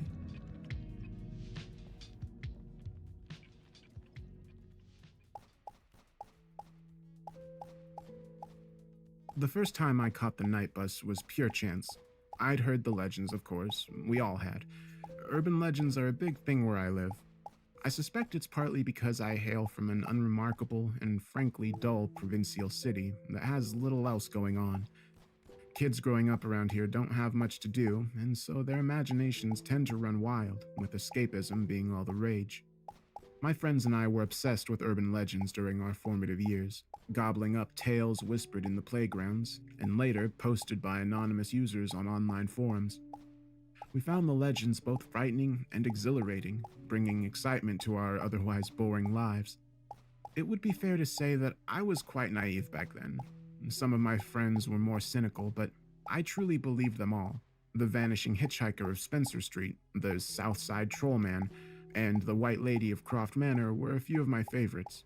My friends and I took on the role of amateur sleuths, investigating every site and searching for any evidence of these legendary cryptids and otherworldly entities. To my extreme disappointment, we found nothing, no ghosts or ghouls, no monsters, and no signs of anything out of the ordinary. Eventually, I too became cynical, concluding that all such legends were just childish nonsense, and I was wasting my time pursuing them.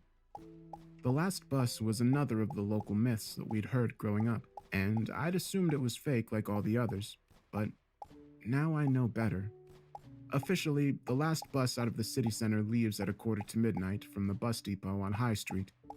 That's the bus which sensible people catch if they want to get home safely after a night out on the town. The pubs and clubs close at 1 a.m., and the crowd of drunken revelers pile onto the streets, fighting for taxis, lining up for late-night kebabs, attempting a last-minute hookup, or calling up friends in search of all-night house parties. It's the same chaotic scene every Friday and Saturday night. Usually, there are a couple of fights and a few people who will injure themselves by falling over drunk on the pavement. It's all depressingly predictable. The police will be called out, as will the ambulance crews, and eventually the crowds will disperse, as an eerie silence returns to the darkened streets. Then we enter the twilight hours, when all sensible and law-abiding citizens are at home, safely tucked up in their beds. After hours, the streets are left to the vulnerable, like the homeless with nowhere else to go, forced to seek shelter in shop doorfronts, wrapping their cold bodies in old sleeping bags and praying that they make it through the night. Then there are the predators, the one that your mother warned you about, the gangs of thugs who patrol the streets, their blood up as they search for a victim to violently attack, and the predatory men who lurk in the shadows, watching for vulnerable women who they can prey upon. On a Monday morning, you'll read the stories in the local newspaper. The homeless man beaten to a pulp, the young girl sexually assaulted in a back alley. Police will open investigations and appeal for witnesses. Sometimes they'll catch the perpetrators, other times they won't. You'll have sympathy for the victims, but secretly feel relieved that it didn't happen to you or somebody you know. In these cases, the culprits are human monsters, made of flesh and bone, and not the otherworldly fiends I tried to chase. During my cynical years, I believed these human predators were the worst things out there, that they owned the twilight hours before the dawn, but I was wrong. There are far worse things that lurk in the shadows. The first occasion I caught the night bus came during a difficult time for me. I had just turned 21 and had split up with my partner of 2 years. Looking back, I now see how the breakup was the best thing for both of us, but at the time, I was devastated and so angry. My friends had taken me for a night out on the town in the hope it would cheer me up. A nice idea, but unfortunately, it didn't work out that way. I drank way too much, starting out on the beers and moving on to shots of hard liquor. We went to a club where I made several embarrassing and unsuccessful attempts to hook up. As if that wasn't bad enough, I then started a fight with my best friend, throwing a punch at him before I got thrown out of the club by the doorman and foolishly decided to walk the streets alone in a drunken stupor. I somehow managed to avoid getting beaten up or falling on my face and cracking my head on the pavement. Instead, I managed to stagger to a bus shelter, not realizing in my inebriated state that the official bus service had finished for the night, and there wouldn't be another one due until morning. I remember laying down to rest on the bench, and I must have passed out because I woke up several hours later and saw the streets were empty. I was all alone, or so I thought. My heart almost jumped out of my chest when I saw the old bus driving down the street towards me, emitting black smoke from its exhaust pipe as it came, its noisy engine interrupting the previous quiet. The vehicle was partially illuminated by the streetlights, although I noted with some concern how the lamps flickered as the bus drove by them. The vehicle looked like a throwback to the 1960s, the kind of ancient tin can on wheels you'd expect to see at a classic car show. Unlike the modern vehicles we're used to, those that glide along the street quietly, this old rust bucket rattled along, noisily looking as if it could break down at any moment, but instead, it kept coming, driving down the empty road and coming ever closer to my shelter. I noted how there were no emblems or motifs painted on the side of the bus, and no destination name was shown above its front windscreen. The vehicle's exterior was painted all in black, and even the windows were tinted, meaning I could not see who or what was inside. I felt a cold chill run down my spine as I recalled the details I'd heard about the last bus legend, one of those I'd read and studied during my youth. The vehicle I was seeing before me matched the description of the one in the stories, the phantom bus that appears on an abandoned street in the early hours, offering rides to the weary and needy. I came close to panic in that moment, wondering whether I was dreaming or suffering a paranoid delusion.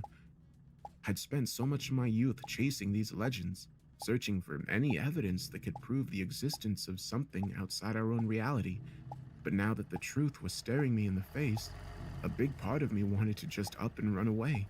I couldn't tell if I was excited or terrified, but I held my ground and waited for the bus to come to me.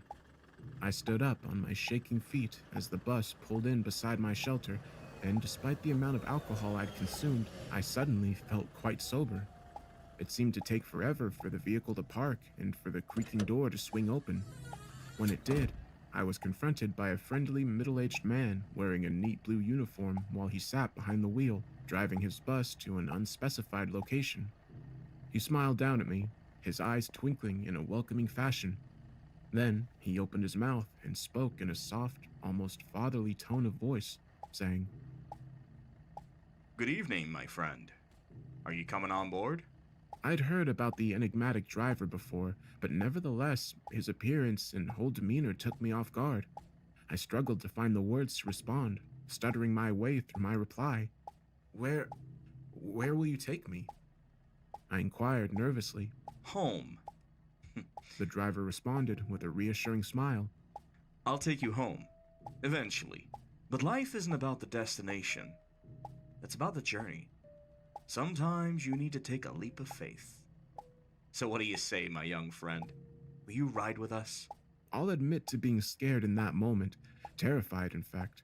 Somehow I realized how important this was, how the decision I made right then could shape the rest of my life. I didn't know exactly what would await me if I got on board, but I had a good idea, and it was terrifying. But if I walked away, I would never discover the truth. And so, I took a deep breath, plucked up my courage, and stepped onto the bus, seeing the driver smile as the door shut firmly behind me. When I saw the driver up close, I sensed something sinister about him and instantly started regretting my decision, but by then it was too late. That was the first time I rode the night bus. Over the years, I've been on it 3 times in total, living to tell my tale on each occasion. Catching the phantom bus isn't as easy as you would imagine. There's no set of rules that you can follow, no set time or location. I don't know whether it's sheer chance or if the bus itself chooses the passengers. I have, however, been able to piece together common threads, using both my own experiences and those of others who've made the journey. We have an online forum which we use to tell our stories and exchange information. It's an issue of safety as much as anything else. The night bus can be lethal if you don't keep your wits about you. Having accumulated this knowledge over the number of years, I will now share it with you here. Once you step on board the bus, you'll see rows of hard-back seats stretching back to the rear of the vehicle's interior. There's nothing unusual about this, at least not at first glance. You'll see other passengers too, but you mustn't engage with them at this point. And don't look them in the eye. Take a seat on an empty bench somewhere toward the front of the bus. It doesn't really matter where exactly. They will come to you in their own time. The journey itself can last for hours, or at least that's what it will seem like when you're on board. You can see out the windows from the inside and look upon the scenery, such as it is. Initially, you will see familiar sights, city center streets, buildings, and businesses that you'll recognize. Nevertheless, you'll soon realize that something isn't quite right with the scene.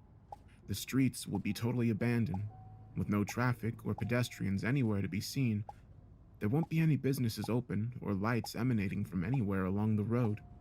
The further you drive out from the city center, the more bizarre the sights you will encounter. Soon, the tidy streets and well-maintained buildings will give way to urban decay, crumbling structures and ruins like those of a lost city forgotten to time. Eventually, the bus will leave the city behind and enter what appears to be a dense forest. The narrow road you will follow will be shrouded in darkness, with the only illumination coming from the vehicle's bright headlights. If you glance into the woods on the other side of the road, you will occasionally catch a glimpse of shadows moving behind the tree line, strange figures and unidentified animals with glowing red eyes glaring through the darkness. You'll see these unnerving creatures for only the briefest of seconds as the bus drives through, and then they'll be gone. At first you'll think it's just your fertile imagination playing tricks on you, but deep down, you'll know that there's something evil lurking in those woods. By this point in the journey, it should become clear that you're no longer in the realm of the living. I don't know where the bus takes you, but I do know it is not wise to stare out the windows for too long.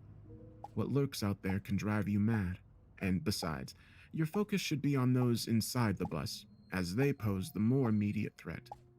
My fellow online sleuths and I think of the passengers as lost souls. It seems certain that they are no longer part of the world of the living. There's something lacking in them, an important piece that is missing. Once you talk to them, and they will engage with you, whether you want them to or not, you'll see the sadness in their empty, dead eyes. They'll want to latch onto you because you have what they want, life. That's why it's so important that you follow the rules. Don't let them get inside your head, whatever you do. There are 6 entities you're likely to encounter once you set foot upon the bus, all of whom have their own unique traits and tricks which they'll attempt to use against you. Based on the shared experiences of our forum members, I have pieced together a description of each of these otherworldly entities. Firstly, there's the driver, whose physical description I've already covered. The driver's first job is to get you on board. That's why he'll appear to be so friendly and welcoming, enticing you to take a ride on his bus. However, once the door shuts behind you and the bus starts moving, you'll see the driver's smile falter ever so slightly as he breaks eye contact and focuses on the road. Despite this, the driver is a benign figure who plays a small but important role in the events which follow. His job from this point forward is to simply drive, and he does keep his promise to you. He will bring you home, eventually, assuming you don't fall foul of any of the spirits during the drive. Like I said, the journey will seem to last for hours, but when he drops you off at your home street, back in our realm, no time will have passed whatsoever. He lets you off, smiling once again and saying, "Have a nice evening. Hope to see you again soon." And you'll be left standing on the pavement outside of your home, bewildered and in a state of shocked disbelief as you watch the phantom bus drive down the road, before it inexplicably vanishes at the end of your street. After the driver, the first passenger you're likely to notice is the party girl. This is an attractive young woman who appears to be in her early to mid-20s. Her physical appearance will change on each occasion. Sometimes her hair will be brunette and other times blonde. Likewise, her skin complexion can either be pale or dark depending upon the beholder. What's consistent is how she's made up and dressed. donning a cocktail dress and high heels and carrying a designer handbag. Her fragrance is sweet and enticing, but you may also smell a hint of alcohol on her breath. You'll note how her mascara has run, indicating she has been crying. Nevertheless, there is something in her deep and expressive eyes which will draw you in, an inner beauty and vulnerability that plays on your emotions. It's worth noting that you will be attracted to the young woman in spite of your gender or usual sexual preference. You'll be unable to take your eyes off her and will feel compelled to take a seat close to her. The party girl will engage you during the early stages of the journey, distracting you from the bizarre sights outside of the bus's windows. At first, she'll be flirtatious and fun, asking you about yourself and talking about her night out. But soon, the conversation will take on a darker tone, and the girl tells you about a tragic event from her past: childhood abuse, a violent ex-partner, or the death of a loved one. The story will vary each time, but will always be one of sadness and suffering. Your heart will go out to her, even if you're not usually an empathetic person. Once she's told you her woeful tale, the young woman will ask you to go home with her, to give her some comfort. You will be tempted, but under no circumstances should you agree to go with her. It's critical that you remember what she is and what she really wants from you. My advice is to politely decline her offer without causing her undue suffering. The party girl may be a lost soul, but by all accounts, she still feels human emotions. She won't be angry when you reject her, but instead will sob softly into her hands. You'll feel guilty, but you must move on and switch seats, leaving the poor girl to her misery. The next passenger you'll encounter sits a couple of rows behind the party girl. We call her the OAP, or the pensioner. She's an elderly woman in her 80s, her white hair in curls, wearing a shawl and a heavy winter coat, and with a shopping cart on wheels parked under her seat. Her face is wrinkled, and the perfume she wears is quite overbearing, but the OAP has kind eyes and a sweet motherly smile. She'll remind you of an elderly relative, like a grandmother or great aunt, and you'll feel an affection towards her.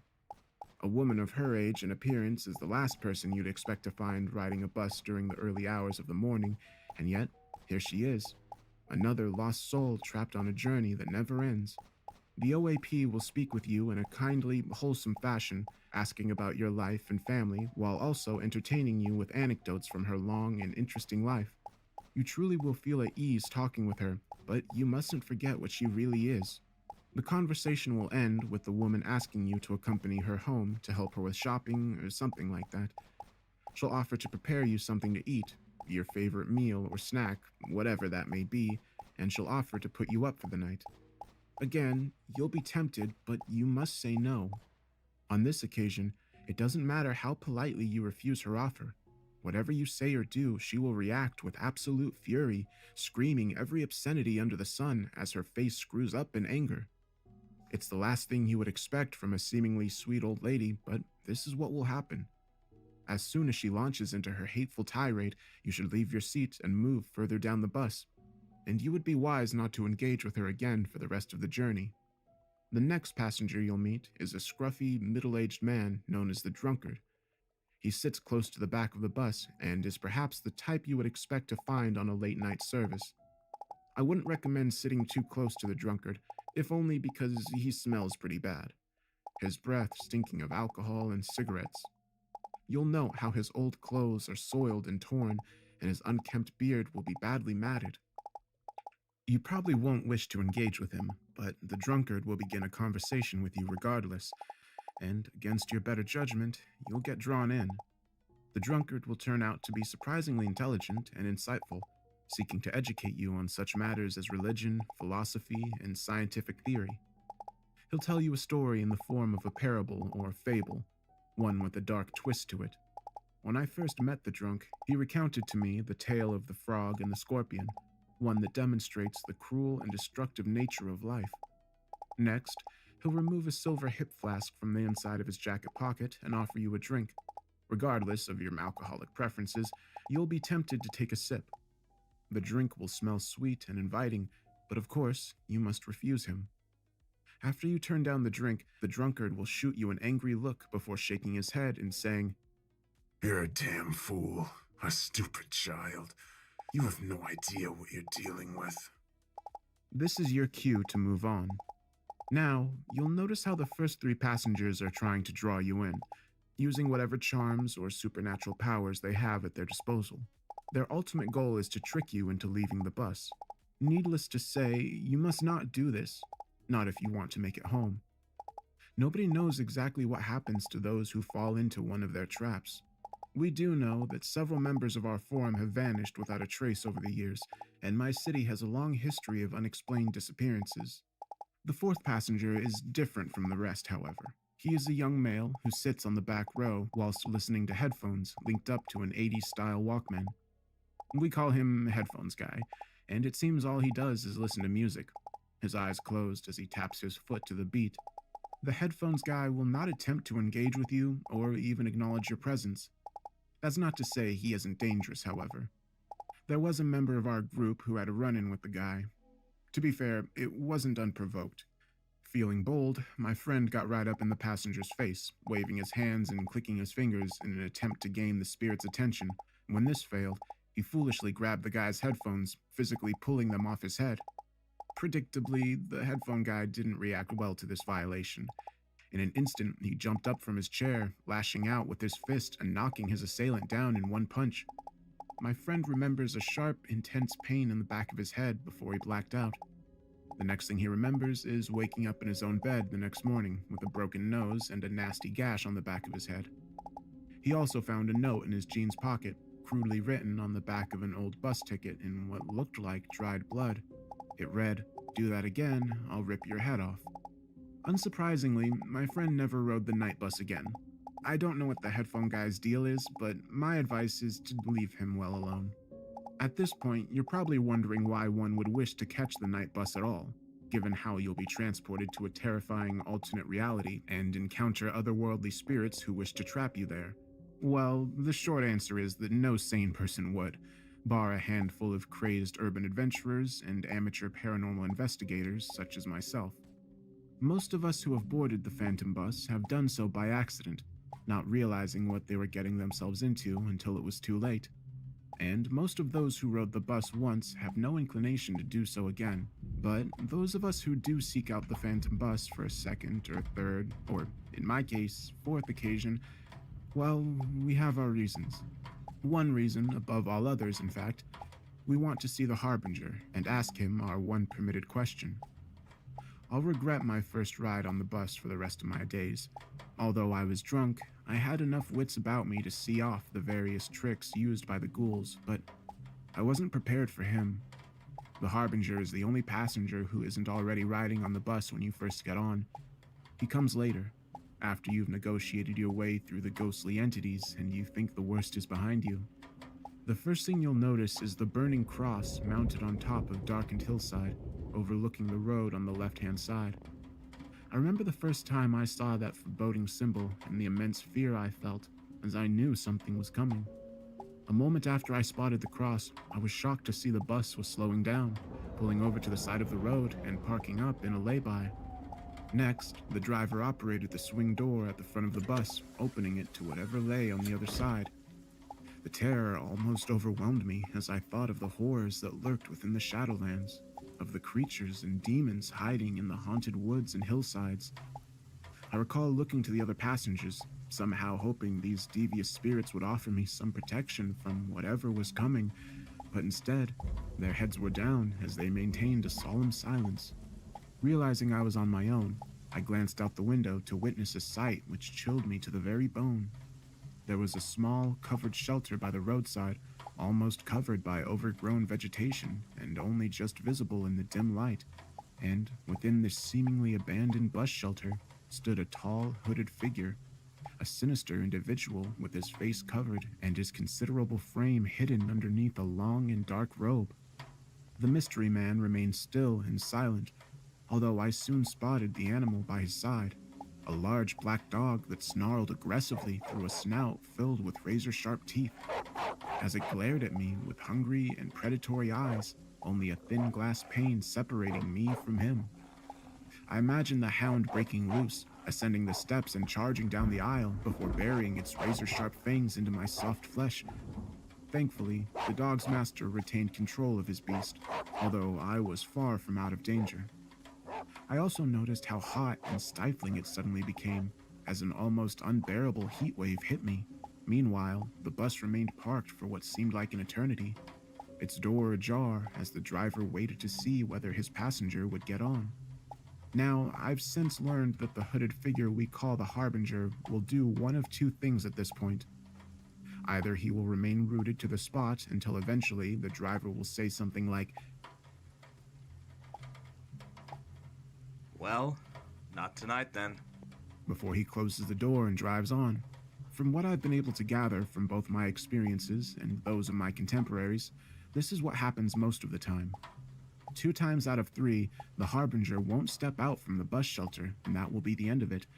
But sometimes, he will step forward, marching through the mud in his heavy boots while dragging his hellhound along on a leash, and he'll come on board the bus, gliding down the aisle with his faithful mutt following behind him, prompting the driver to say, Good evening, sir. I trust you'll have a pleasant journey. The Harbinger will not answer. Instead, he'll take a seat near the front of the bus, pulling his hood down to reveal what lies underneath. To this day, I can't fully explain what I saw in that terrifying moment. It seemed like there was only a dark void where his face should be, with 2 burning orbs instead of eyes. He had no mouth that I could see, and so by rights he shouldn't have been able to speak, and yet he did. Come, sit with me. He ordered. Come sit with me so we may speak. As you can imagine, I was utterly terrified in this moment, so much so that I thought I might pass out, but for reasons I can't explain, I obeyed the Harbinger's orders, feeling like I physically could not resist him, and as if my legs were no longer under my control. I remember looking to the other passengers as I walked down the aisle, hoping that one of them could help me, but each of the 4 kept their heads down as they muttered in unison, reciting a prayer in a language I could not understand. It became obvious that the Harbinger held power over these lost souls, and they were all trapped under his spell. Perhaps they were once like us, falling victim to the phantom bus and the Harbinger's godlike powers. In any event, they offered me no assistance in that fateful moment, and I soon realized I was completely at the Harbinger's mercy. I involuntarily took a seat in the row directly behind the Harbinger. His head turned in an unnatural way to face me as his dog snarled aggressively in my direction, but thankfully resisted the urge to bite me in the leg. I can't really describe how the Harbinger smelt, other than to say he stank of death. The fiery orbs he had instead of eyes stared right at me, and I couldn't look away no matter how much I tried. I felt like I was on fire, my soul burning under his hateful glare. In my state of abject terror, I imagined what this monster might do to me. I reckoned he could kill me with ease, but this was the least of my fears. Instead, I believed I may become like the others, another anonymous lost soul riding this damn bus for all eternity. In any event, I was powerless to do anything in that moment other than remain frozen to my seat, waiting for the Harbinger to speak. Despite his absence of eyes, somehow I could tell he was looking down on me, that he considered me with total contempt, like I was something he'd stepped on. To this day, I don't know whether he was speaking out loud or if his voice was only in my head. Either way, I found myself totally transfixed as he spoke his words. I see another mere mortal has found its way into my realm. He began. I assumed he was referring to me.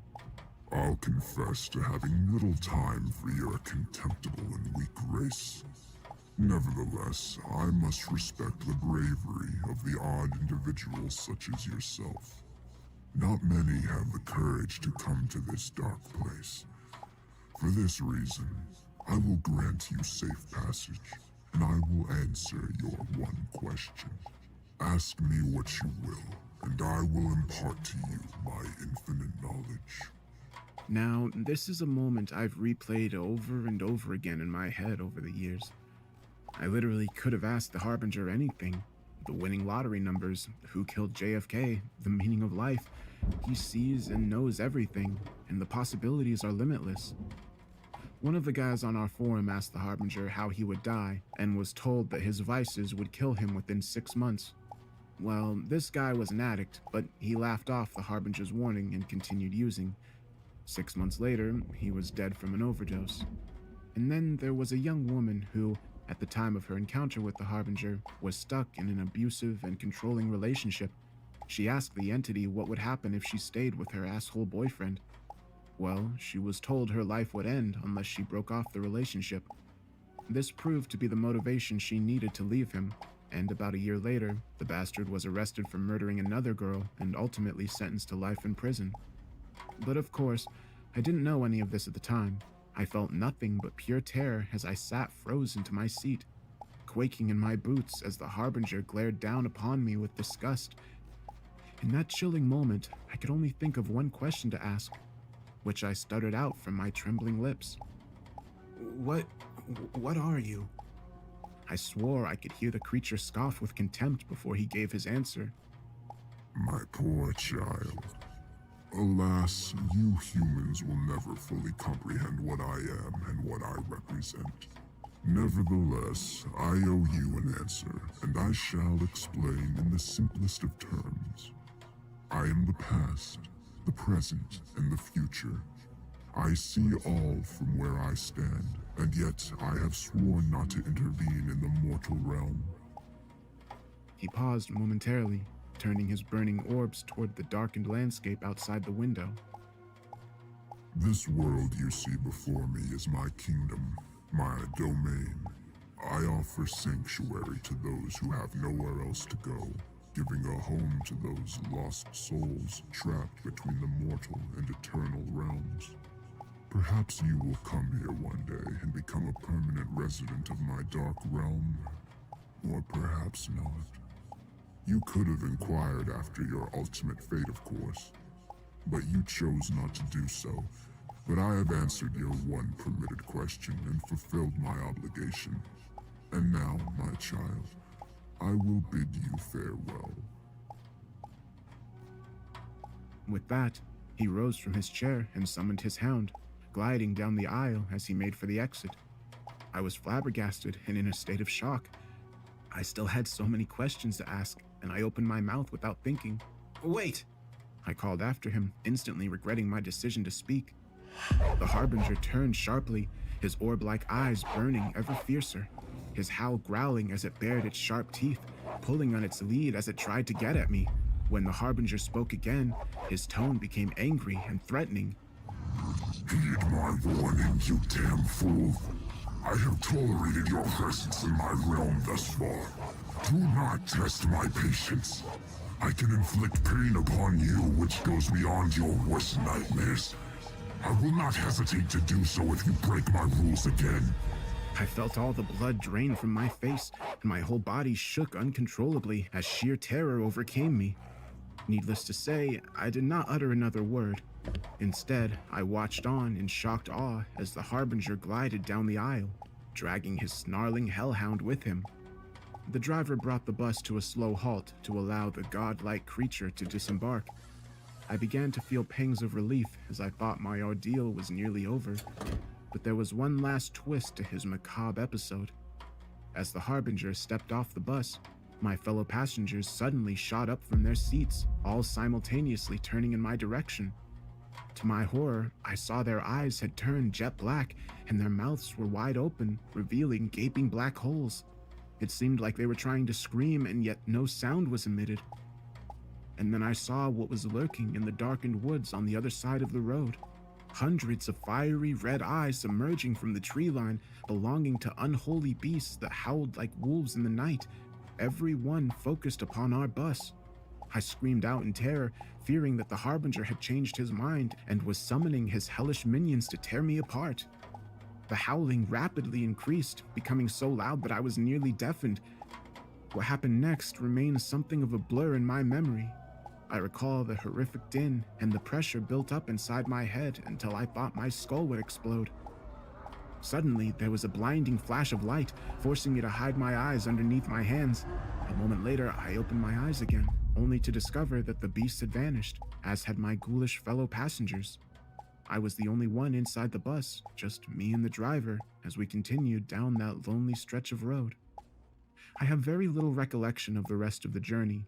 I don't think it was much longer before we left the dark realm and returned to the city streets I knew and recognized. When we arrived on my home street, I could not believe it, thinking it was another trick. I sat still in my seat for some time until eventually I needed to be prompted by the driver, who called out to me, saying, Your stop, my friend. Come on now, please. I can't wait here all night. With some trepidation, I walked down the aisle and stepped off the bus, feeling the cool, fresh air against my skin as I returned to the realm of the living. I recall the driver wishing me a good night, saying he would see me again before he drove away. So that's my story, but it's not quite the end of it. You may well ask why I didn't abandon my obsession with the Phantom Bus after my terrifying encounter. Well, for a long time I did, but in the end my curiosity got the better of me. I don't like the uncertainty of life, of not knowing what lays before me. I used to think that's just the way it is, but now I know better. The Harbinger is out there, and he can provide the answers I need. I won't waste my opportunity a second time. For years I have chased the bus, and I've caught it a further 2 times. On both occasions, I boarded and avoided the traps set by the ghoulish passengers, and both times I waited for the Harbinger to board, but he would not move from his shelter, and so my hopes were frustrated. It's been extremely disheartening, but I will not give up. Tonight I will seek out the bus once again. I will keep doing so until the Harbinger answers my call. I know the risks. One night I may board the Phantom Bus and never make it home, but nevertheless, I need to do this. I must know the truth, no matter what the cost. Now, if you'll excuse me, I have a bus to catch.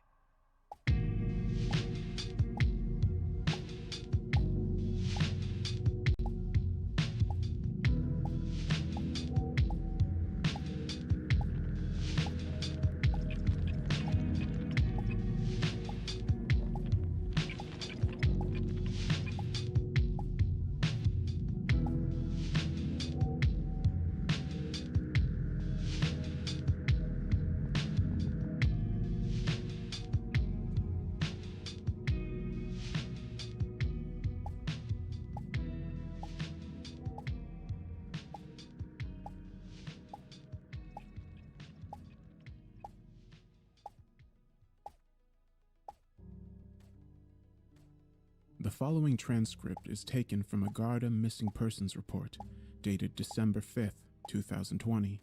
The subject's name is Paul O'Shea, age 32. Mr. O'Shea is, or was, a mature PhD student at the School of Irish History in Waterford Institute. A Waterford native, Mr. O'Shea has been traveling back and forth to the north whilst researching for his thesis, entitled The Cultural Impact of the Northern Irish Troubles, 1969 to 1998. Due to COVID restrictions, he's been self-isolating at a small, rented cottage in Kilkenny County. His family and friends stated how Mr. O'Shea welcomed the opportunity to work at a quiet location and said he had a considerable amount of material to catalog and analyze. He was reported missing by his mother after repeated calls went unanswered. Garda officers attending the scene found evidence of foul play and suspected an abduction. However, there are no witnesses forthcoming and no evidence of where he was taken or who took him. An audio file was found on Mr. O'Shea's laptop, which was deemed relevant to the case. This recording will be shared here to shine a light on the police cover-up and to provide a warning to others who may foolishly consider following Mr. O'Shea's example. November 22nd. My voluntary self-isolation begins today. I plan to commit the next fortnight to my work, and I hope to have finished the first draft of this section by the time I emerge. My rented cottage is basic and isolated, but has a fairly serviceable Wi-Fi connection, which should meet my requirements. My current area of research is paramilitary propaganda videos from the late 1980s and early 1990s. A key period of the conflict, that saw a final flurry of violence prior to the paramilitary ceasefire of 1994. As I've previously stated in my introduction, the Northern Irish Troubles was one of the most comprehensively covered conflicts during the latter half of the 20th century. To a significant extent, this is due to cultural bias and perhaps an unconscious racism. After all, the Troubles was a conflict that occurred in the Western world, and all the participants were white and spoke English. That said, the media coverage and academic studies of the conflict differ significantly from the material produced or authorized by the paramilitary groups themselves. The latter can broadly be categorized as propaganda, although the same label could be applied to much of the output of the British and Irish governments of the time. Nevertheless, paramilitary groups operating during the Troubles were evidently interested in their public image and sought to demonstrate how they were fighting a just war rather than raging terrorist campaigns. This is particularly true of the Provisional IRA and of other Republican groups who wish to depict themselves as freedom fighters. Over the coming days, I will be reviewing multiple films and clips from this period and recording my initial thoughts before I conduct a more detailed analysis. November 23rd. I scrolled through dozens of videos and watched about 10 hours of footage today. Much of it was generic material relating to news reports, stock footage of riots, the aftermath of bombings, etc. Other scenes are clearly staged but nevertheless of interest. Firing parties at funerals and masked gunmen arriving at street rallies are common fare. There's a Robin Hood type feel to many of these videos, with masked rebels holding aloft smuggled Kalashnikovs as an act of open defiance against the authorities. Some of the footage has a surreal edge to it. For example, one clip shows an IRA unit entering a social club in West Belfast. Clearly, the drinking den is frequented by Republican supporters, as the armed men are enthusiastically applauded as they make their way to the stage. One man spoke into the microphone whilst holding a revolver in his other hand, reading a statement on behalf of the battalion staff. The statement was predictably mundane and cliched. What struck me, however, was how nervous the young masked man seemed. He was visibly shaking as he stuttered his way through the reading. It was unclear whether he feared arrest or was simply frightened of public speaking. In any event, I think I've covered enough for one day. Time to rest up and start afresh tomorrow morning. November 24th. Another day spent in front of a screen. Much of the footage I've reviewed is dull and tedious, but certain pieces stand out. Relatively well known is a documentary entitled The IRA Speaks, filmed by a French production company in 1992. The film includes a number of notable scenes. In one, an IRA unit patrols a housing estate in Derry City. Masked men with assault rifles move in military-style formation, taking cover behind garden walls and letterboxes as they scan the area with their guns. There is a moment of dark comedy when the armed men encounter two elderly women walking down the street with their shopping. The women are clearly unimpressed by the display of bravado. One of the women mutters, "Ah, for goodness sake," while her companion shakes her head and tuts. The next scene is set in a rural area, presumably somewhere along the border. On this occasion, the IRA have set up a checkpoint along a narrow stretch of country road. They hide in hedgerows by the roadside until a car comes into view. One man steps forward, signaling for the vehicle to stop, while the rest of the unit covers the road with their guns. The gunmen are polite and civil to the drivers, asking to see their identification and inquiring where they are traveling to. One middle-aged woman says she is going home to make dinner for her family and is allowed to proceed. There is a cargo cult element to these staged scenes. The IRA are replicating the behaviors of the British Army, carrying out patrols and manning roadblocks. Their aim here is to demonstrate legitimacy. This afternoon, I spent some time on an internet forum discussing rare or lost footage from this period. I got to chatting with a user calling himself Captain Black. He claims to be in possession of a digitized video showing the aftermath of an IRA attack from the early 1990s. This isn't strictly what I'm looking for, but it does sound interesting. My university email address is public knowledge anyway, so I see little harm in sharing it with this user. He has agreed to forward me the video in a zip folder. I await his response. November 25th. I received the file last night and watched it first thing this morning. The converted video was just over 5 minutes long and entitled Aftermath of SAS Ambush in Tyrone County. As it transpired, the footage was taken by the security forces and apparently leaked. What it showed was the bloody aftermath of a counterinsurgency operation undertaken by the elite Special Air Service. The video opened with a long-range shot of a bullet-ridden lorry in a car park. A heavy machine gun was physically attached to the rear of the vehicle, indicating that the lorry had been used in an IRA attack. The cameraman slowly moved closer to the vehicle to reveal a gruesome scene. The driver was still in the cab, having been shot multiple times at close range, with fragments of his skull and brain splattered across the cab's interior. The cameraman focused on the dead man for a moment, zooming in to emphasize his grotesque head wounds. Then he moved, slowly walking alongside the truck whilst continuing to film. There were 2 bodies located at the rear of the vehicle, close to the machine gun. Both were riddled with bullets and also had severe head wounds, possibly caused by coup de grace-style close-range executions. They both looked young. Once again, the cameraman lingered over the gruesome scene. There was blood everywhere.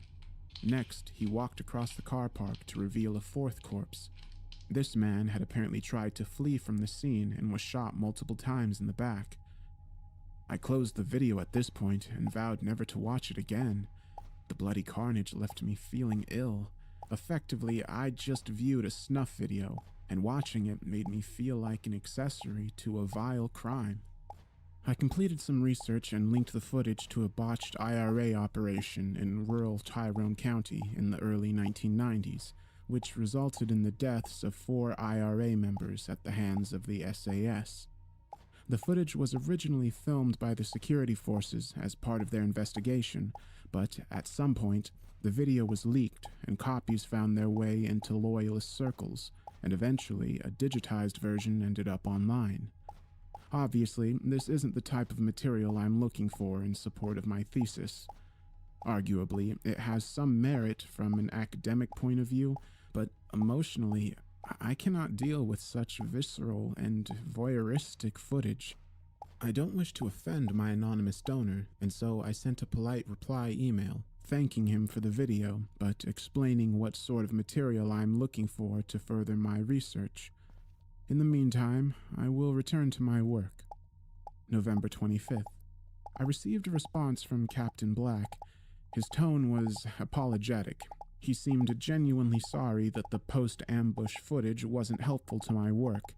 He also mentioned a second video that he is keen to share with me. Apparently, the footage is extremely rare and relates to an obscure splinter group called the Irish Revolutionary Guard. The IRG was a small but extremely violent paramilitary group that was active in the late 80s and early 90s, before subsequently disbanding. Several of its members were killed in an internal feud, while others were arrested and jailed. However, one of the IRG cells disappeared without a trace in 1990. They were all wanted men, and the theory was that they'd gone on the run, possibly fleeing to America. There were conspiracy theories, mainly relating to covert action by British Special Forces, but there was no evidence and the men never re-emerged. Captain Black claimed to have a paramilitary-style training video from that era, one that's never seen the light of day before. Interestingly, he claimed the footage was filmed right here in Kilkenny. I found this unusual, but not impossible. Republican paramilitaries carried out their war in the north, but they used the Irish Republic's territory to recruit and train members, store arms and explosives, and conduct fundraising operations, including armed robberies. I'll admit that I was intrigued. I knew I should be cautious, given the gory footage I'd already received from this source, but the prospect of viewing and archiving a previously unseen video was just too tempting. Therefore, I replied to Captain Black and asked him to send me the file. I await his response. November 26th. I got the email around midnight, having stayed up late in anticipation of receiving the material. I felt a burst of adrenaline when the message popped up in my inbox, my hand shaking as I clicked on my mouse to open the file. The video was much larger in size and duration than the previous file, with a runtime of over 20 minutes. I thought the previous film was grim, but it has nothing compared to this. The gore and violence were taken to a whole new level. I felt sick after watching it through to the end. Thankfully, this video is certainly a fake, albeit a scarily realistic one. Let me see if I can describe it.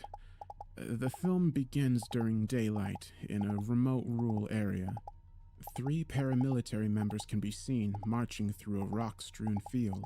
All are wearing combat jackets and jeans, and have their faces covered by black balaclavas. They're also armed with assault rifles, which I recognize from my previous research. 2 of the gunmen held AK-47s, the infamous Russian weapon used in dozens of conflicts across the globe. The 3rd man carried an American M16 rifle. The armed trio marched toward the camera, projecting an image of strength and defiance. Next, they took up firing positions, laying along the grass and balancing their rifles against an overturned log, whilst shooting at an unseen target in the distance. After the target practice, one of the masked men, presumably the commander, spoke to the camera in a broad Belfast accent, spouting a verbal diatribe against the Brits, speaking at length about the right of the Irish people to violently resist colonialism, and threatening various members of the government and security forces who the IRG regarded as legitimate targets. It was all pretty standard stuff for the era. They're followed by a sudden break in the film as the screen cut to black. I thought the video had finished, but noted there were still almost 10 minutes left to play. The picture returned after a couple of seconds, except now they were filming at night, with the scene dimly illuminated by a light on the camera as the same trio of gunmen patrolled through a wooded area underneath a full moon. There was something different about this scene, which I should have recognized immediately. The film itself looked genuine, grainy, and with the colors slightly off, as one would expect from a home video recorded in the early 90s. This part of the fraud appeared seamless, at least to my untrained eye. There was, however, a noticeable change in atmosphere. The paramilitaries seemed to be on edge. The 3 gunmen no longer appeared confident or full of bravado. Now they walked with nervous apprehension, taking care with every footstep and flinching at every small sound around them. Even the cameraman appeared affected by the change in mood, as his hands were noticeably shaking as he filmed. The scene was reminiscent of a horror movie, which of course made perfect sense when I watched it to the end. As they marched, there was an audible snapping sound from somewhere in the background, a cracked branch or a small tree falling, perhaps. The on-edge paramilitaries reacted with fear to the sudden noise, jumping up and raising their weapons whilst they frantically searched the dark tree line. What the fuck was that? One man exclaimed. SAS? Another replied fearfully. Calm the fuck down, answered the 3rd man. I recognized the voice, identifying him as the commander who had read the statement earlier in the video. The SAS don't operate down here in the south. It's probably just a deer. What if it's the guards? Asked one of his men. He was referring to the Garda, the Republic of Ireland's police force. The commander answered in a cold tone. If it's the guards, we evade. Unless they corner us and try to make arrests, if that happens, let the bastards have it. I felt a chill run through me when I heard those words. To hear how easily these violent men would consider murdering police officers. The next development was unexpected. A loud and piercing howl reverberated through my laptop speakers, making me jump. The paramilitaries nearly lost the plot when they heard the howl, which was closely followed by another, even deeper and more prolonged. Jesus Christ, that was no fucking deer. Calm yourself. the commander exclaimed. It's a farmer's hound or something. But he didn't sound so certain this time, as I could hear the anxiety in his voice. The tension was almost unbearable at this point. The patrol had halted, and the gunmen all knelt down on one knee, aiming their rifles in the direction the howling sound had come from. The cameraman obviously kept on filming, but he was shaking almost uncontrollably now, as he struggled to focus on the scene before him. There followed a moment of tense silence, a calm before the storm, before all hell broke loose. There was a mighty crashing sound from behind the trees, surely caused by something huge charging through the undergrowth, and a blood-curdling growl, so piercing it chilled my bones. Screamed one of the paramilitaries. He didn't get a chance to finish his curse, as a split second later something huge and vicious tore through the undergrowth, moving so fast it appeared to be a blur of muscle, fur, and teeth. The beast threw itself on top of its victim, rapidly slicing the helpless man's throat with its razor-sharp claws. The dying man let out a sickening death rattle as his blood was sprayed in all directions. Jesus! Screamed the commander as he raised his rifle and prepared to open fire. He managed to get off a single round without properly aiming, firing high and wide, but the beast was too fast, lashing out and knocking the gun out of his hands before biting the man's right arm clean off, literally ripping it from the socket. The commander screamed in complete agony, clutching at his bloody stump as he fell. The beast rapidly leapt on top of him, viciously clawing at his chest until he stopped moving. The third gunman remained perfectly still throughout, apparently frozen in shock and fear. He came back to reality too late, dropping his rifle and attempting to flee. He didn't get far as the beast tore across the open ground on all fours, biting deeply into the man's exposed throat. He was soon dead. Amazingly, the cameraman had continued to film this entire gore fest, perhaps believing the camera offered him some sort of protection from the violent events playing out before him. But now, with all the gunmen dead, he woke up to the danger and started to run. He didn't drop his camera, and it continued to record, showing shaky footage of a frantic pursuit through a darkened forest.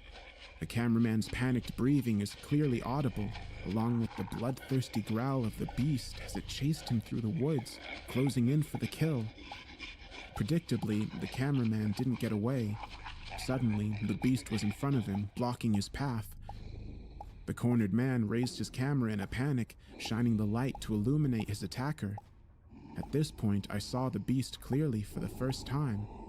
Basically, it was a werewolf, a humanoid covered in gray and now blood-splattered fur. Its body was muscular and powerful. It stood on two legs now, its front legs, or arms, protruding with long, razor-sharp claws ready to slash. The head was that of a wolf, however, its snout filled with huge teeth, and with fresh blood pouring from its mouth. The eyes were unlike any animal I've ever seen, glowing a bright red like those of a demonic entity. Its glare was terrifying, awakening a terror inside me that I hadn't felt since I was a child. The wolfman stood there for several seconds, staring down the cameraman who appeared to be frozen to the spot with fear. The beast seemed to be taunting his victim, but it wasn't long before it pounced, taking off on its powerful hind legs and knocking the man off his feet. The camera was knocked out of his hands, falling down to the forest floor. I heard a desperate scream and the terrible sound of ripping and tearing. Mercifully, these awful sounds soon stopped. There followed a moment of relative calm, with the camera showing nothing but leaf-covered foliage and the trees beyond. I hoped this was the end of it, noticing how there was only 30 seconds left to play on the video. But, of course, there was one last twist to play. Suddenly, the wolf's hideous face appeared on screen as it snarled into the camera, making me literally jump out of my chair. The horrifying beast remained on screen for more than 10 seconds, snarling viciously, with its long snout brushing against the camera lens, its jaw dripping with dark blood and red eyes glaring with menacing intent. It seemed like the beast was looking straight at me, its frightening gaze fixed upon me like I was to be its next victim. This was impossible, of course, but in that moment, I did feel truly scared. But then, mercifully, the video cut to black. The video was extremely unsettling, but it was, of course, a fake. Wolves have not lived in the wilds of Ireland since the late 18th century, and I know for a fact there is no creature like this living anywhere in the world. I'll confess that the film was very realistic and well made. I suspect this clip may be some sort of viral marketing scheme for a new horror movie or series. I feel stupid to have been taken in by such an obvious hoax. I'm also very angry with my contact, the mysterious Captain Black, who presumably sent me this as a sick joke. I stayed up late to type Captain Black a strongly worded email, stating in no uncertain terms how unimpressed I was and how I didn't appreciate my time being wasted in such a childish manner. I sent the email, but soon received a bounce-back message stating that the email address no longer existed. Finding this odd, I returned to the chat forum where I'd first made contact with this individual, only to discover all posts made by Captain Black had been removed, and his user account deleted. I was concerned by this point, fearing I'd fallen victim to an online scam and that the files I received and opened may contain viruses. Therefore, I quickly deleted both video files and ran a scan using my antivirus software. Thankfully, the scan brought up nothing. Nevertheless, I'll need to report the breach to the university's IT department, which will be embarrassing. I still can't believe I was taken in by such an obvious trick. Still, I'll need to put this incident behind me and get back to my work, starting tomorrow. November 28th. I didn't sleep a wink last night. It's an odd thing, but I couldn't get that damned video out of my mind. I'm not usually the squeamish type, but this short film really got under my skin. It was so damn realistic. I can't forget about that bloody wolf. Every time I close my eyes, I see its face, its snout dripping with blood, and its predatory eyes, hungry for death. It hadn't occurred to me before, but I'm very isolated out here. My rented cottage is 5 miles from the nearest village, and the next farm is at least 1.5 miles away as the crow flies. When night falls, the darkness is all-encompassing. From my front window, I can see the darkened tree line of a forest 1/4 mile to the north, and it reminds me of the hideous events in that damn film. The woods at night, the stuff of primal fears, imprinted into our DNA. It hadn't bothered me previously, but now I can't stop my imagination from running away with me. I kept the light on in my bedroom last night, something I haven't done since I was a kid. I'm ashamed to admit that I hid under my covers, shaking at every slight noise and creak, and experiencing a great relief when I saw the first light of dawn. I got very little work done today, as I found it impossible to focus. What the hell is wrong with me? Perhaps I've burnt myself out. I have been working very hard recently, and I need to rest. A good night's sleep is essential. But I'm dreading nightfall. To think of that darkened tree line, of who or what could be lurking in the shadows. Damn it. I need to get a grip. I'm a grown man, well-educated and rational-minded. No more of these childish superstitions. November 28th. It's 3 a.m. I was asleep but got abruptly awoken. I can hear howling, fucking howling. It's somewhere in the distance, but not too far away. Is someone screwing with me? Captain Black, or whoever the hell he is, playing a sick practical joke? A moment ago, I crept to the bedroom window and peeked through the curtains. The scene outside is partially illuminated by the moon, but nevertheless, I can see little. But then, I heard the howl again, louder this time. Shit, what is happening? Just to reiterate, there are no wild wolves left in Ireland. The last one was hunted down in the 1780s, for God's sake. The most dangerous predators we have are foxes, and it sure as hell isn't a fox making that noise. It could be a dog, I guess, but I hear it again, even louder this time. This is ridiculous. Obviously, someone is playing an elaborate prank on me. Bored locals with nothing better to do with their time. But I won't rise to the bait. I've decided to put my earplugs in, ignore the god-awful din, and try to get some sleep. Hopefully, the pranksters will get the message and leave me alone. Fingers crossed everything will get back to normal tomorrow. I awoke after dawn with my earplugs still in, having at least managed to get a few hours sleep. I did experience disturbing and vivid nightmares, however, images of that dreadful film of men being torn limb from limb. Nevertheless, I felt pleased with myself, thinking I had gotten the better of the pranksters. That is, until I came downstairs and opened the front door. There was a terrible smell, you see, something similar to rotting meat. I caught a whiff of it when I came downstairs and realized the stench was coming from outside. What I discovered on the other side of the door was a revolting sight.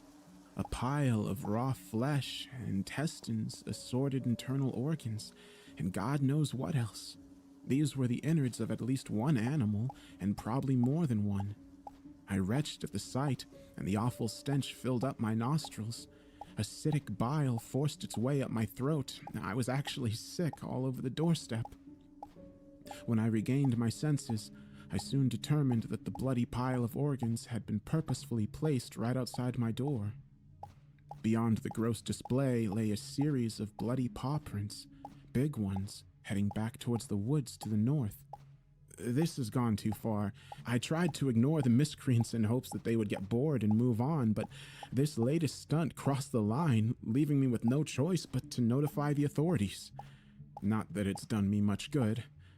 I did phone the police this morning, but they were very unhelpful, and I got the distinct impression they didn't believe me, particularly when I described the howling noises emanating from the forest and the gory present left on my doorstep.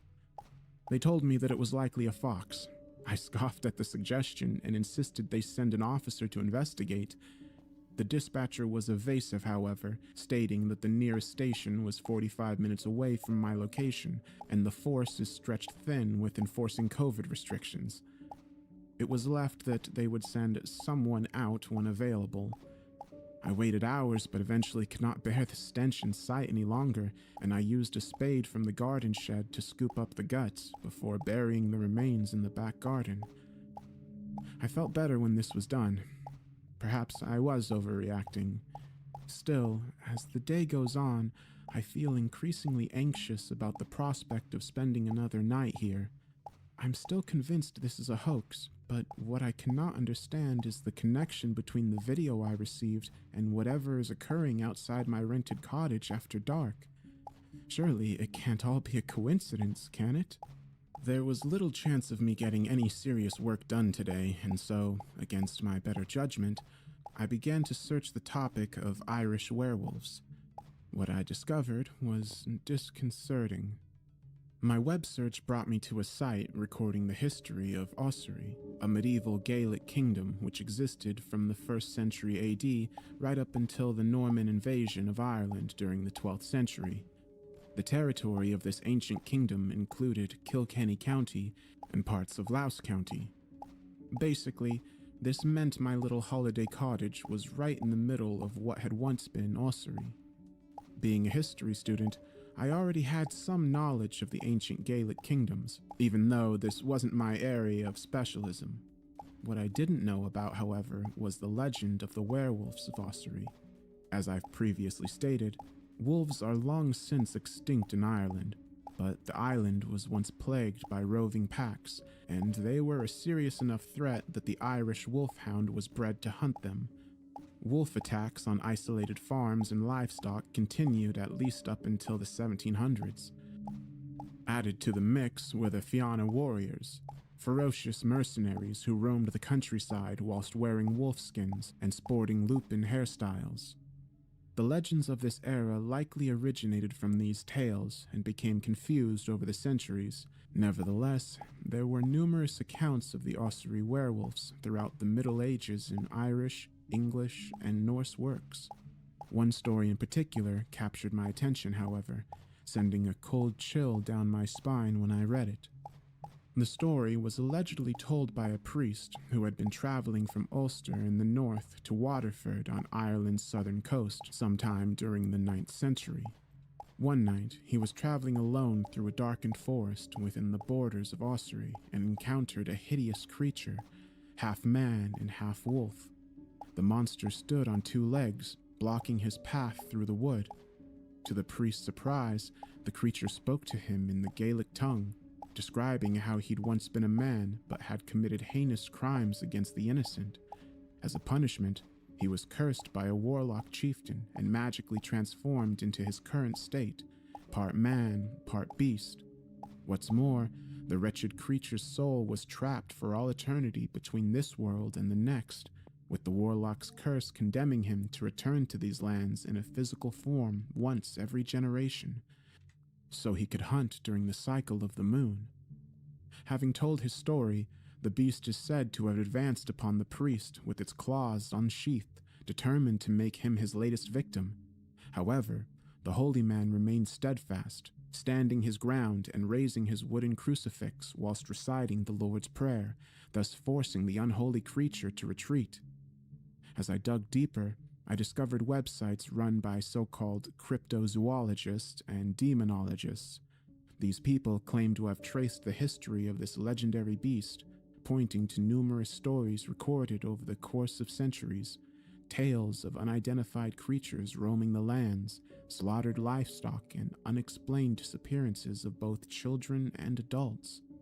What apparently links these incidents is that they all occurred at 30-year intervals, or once per generation. And the most recent incident that these online sleuths had linked to the legend was the mysterious disappearance of the Republican paramilitaries in this area in late 1990, almost exactly 30 years to this day. I felt a sickness rising from the pit of my stomach when I finished reading the last line.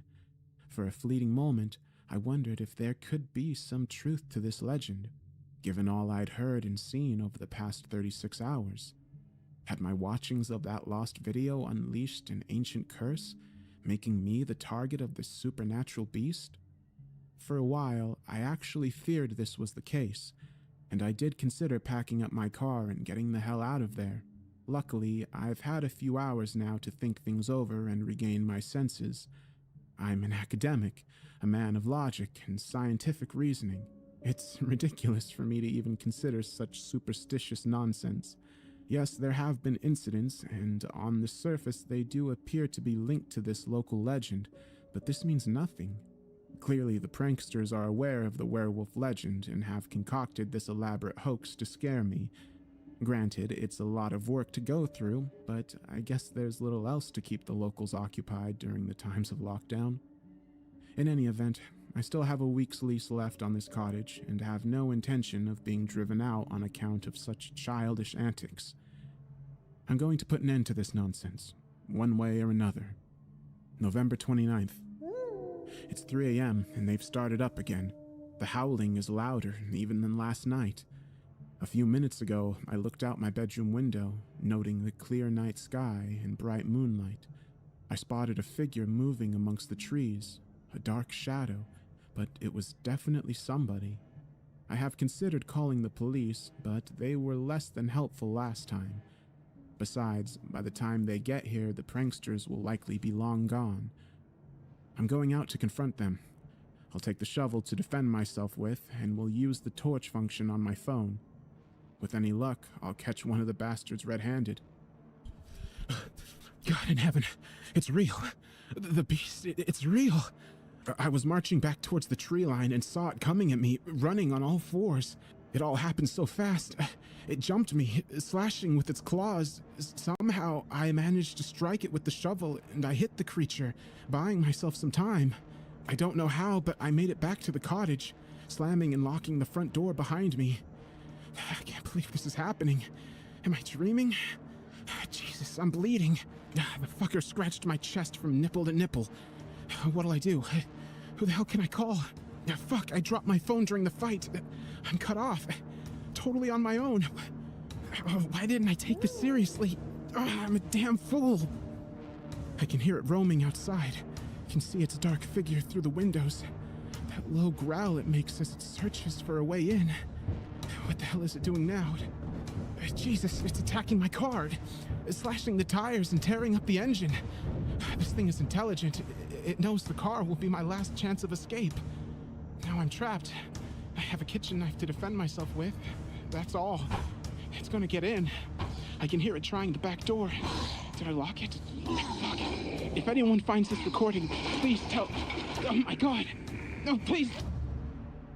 The Garda have refused to officially release this recording, but it was leaked by an anonymous civil servant who wishes to alert the public, along with details on what the investigating officers discovered at the scene. Mr. O'Shea's vehicle had been severely damaged as he described on the recording. There was evidence of a forced entry at the rear entrance of the cottage and a struggle in the kitchen. There were also dried bloodstains found on the kitchen floor, but no body and no signs of Mr. O'Shea. He is still officially listed as missing. Experts brought in say the scene is consistent with an animal attack, but of course there are no predators native to Ireland that can take down a fully grown adult man. The laptop was found undamaged, and this audio recording recovered. No trace was found of the video Mr. O'Shea described watching, and even when specialist software was used, the police were unable to recover the deleted files. It seems the Garda have no clue what happened to Mr. O'Shea, and they have no leads. So why have we shared the story on this platform? This is a warning. Anonymous posters on various forums are still trying to push the lost paramilitary tape on unsuspecting persons. If you are contacted by Captain Jack or any other user offering to send you such a video, do not provide any of your contact details, and if you do receive this video unsolicited, do not open it. We don't know for sure what the connection is between this film and whatever ancient curse it conjures, but Mr. O'Shea didn't take the threat seriously, and it cost him his life. Do not make the same mistake.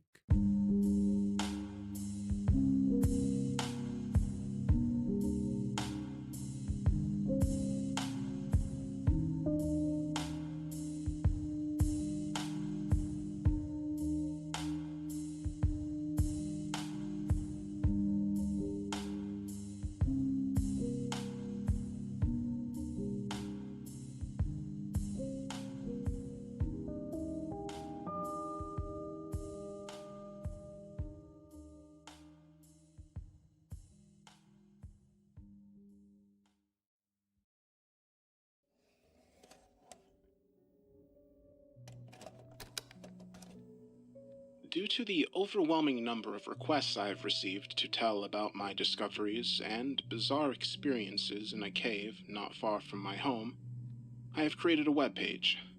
I will outline the events that happened to me during the past few months, beginning with my journey into a familiar cave in December of 2000, and ending, well, it hasn't actually ended yet. I will use my caving journals as the text to tell about my recent experience, and I will give them to you as I experience them in chronological order. I have included photographs that were taken during many trips into the cave. I have also created a few illustrations to help the listener get a better idea of what things look like in the cave. All the photos were taken by me or one of the few people I went into the cave with. I want to point out a few things before I tell about the events. 1. Most of the pictures were taken with a Kodak disposable type camera. I took a better camera into the cave on 1 or 2 of the trips. Pictures on this site are all original photos and have not been messed with or enhanced, other than where noted. As a rule, I get my pictures put onto disk at the time of developing, so I don't have to scan them later. This ensures the best digital quality. 2. I will not reveal the names of the other people involved in this experience. If you know me well enough, you probably know them already. 3. I will not reveal the location of the cave to anyone for any reason, so please don't ask. I refuse to be held accountable for anyone's life but my own. I will refer to the cave as Mystery Cave. That is not its real name. If you think these events sound far-fetched, I agree. I would come to the same conclusion had I not experienced them. Ted.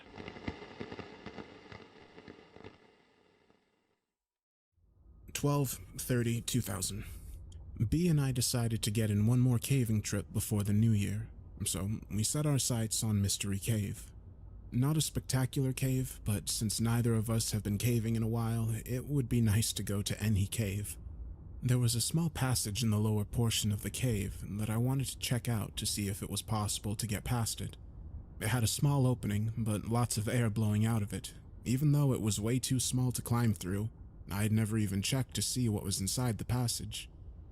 We got our gear loaded up and hit the road by 3 p.m. We got to the cave in great time, since B likes to drive fast.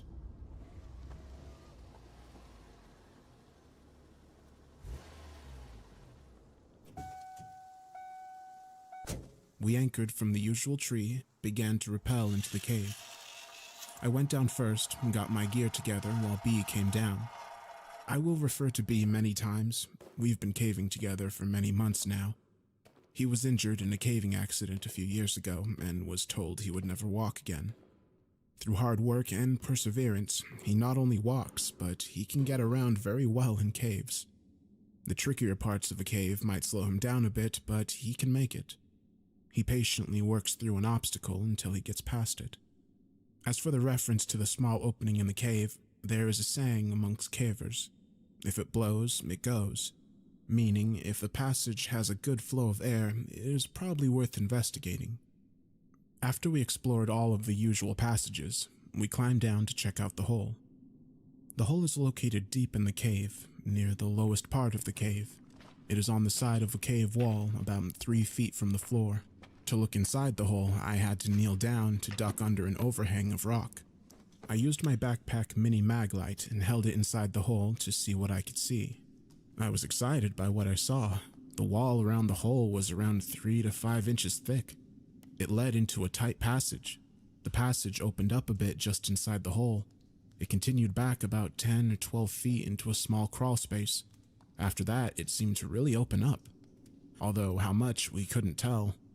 This could be a virgin passage. Obviously, no one has passed through this route, but there could be a way into the passage from the other side. To even get to the crawl space, we would have to enlarge the opening.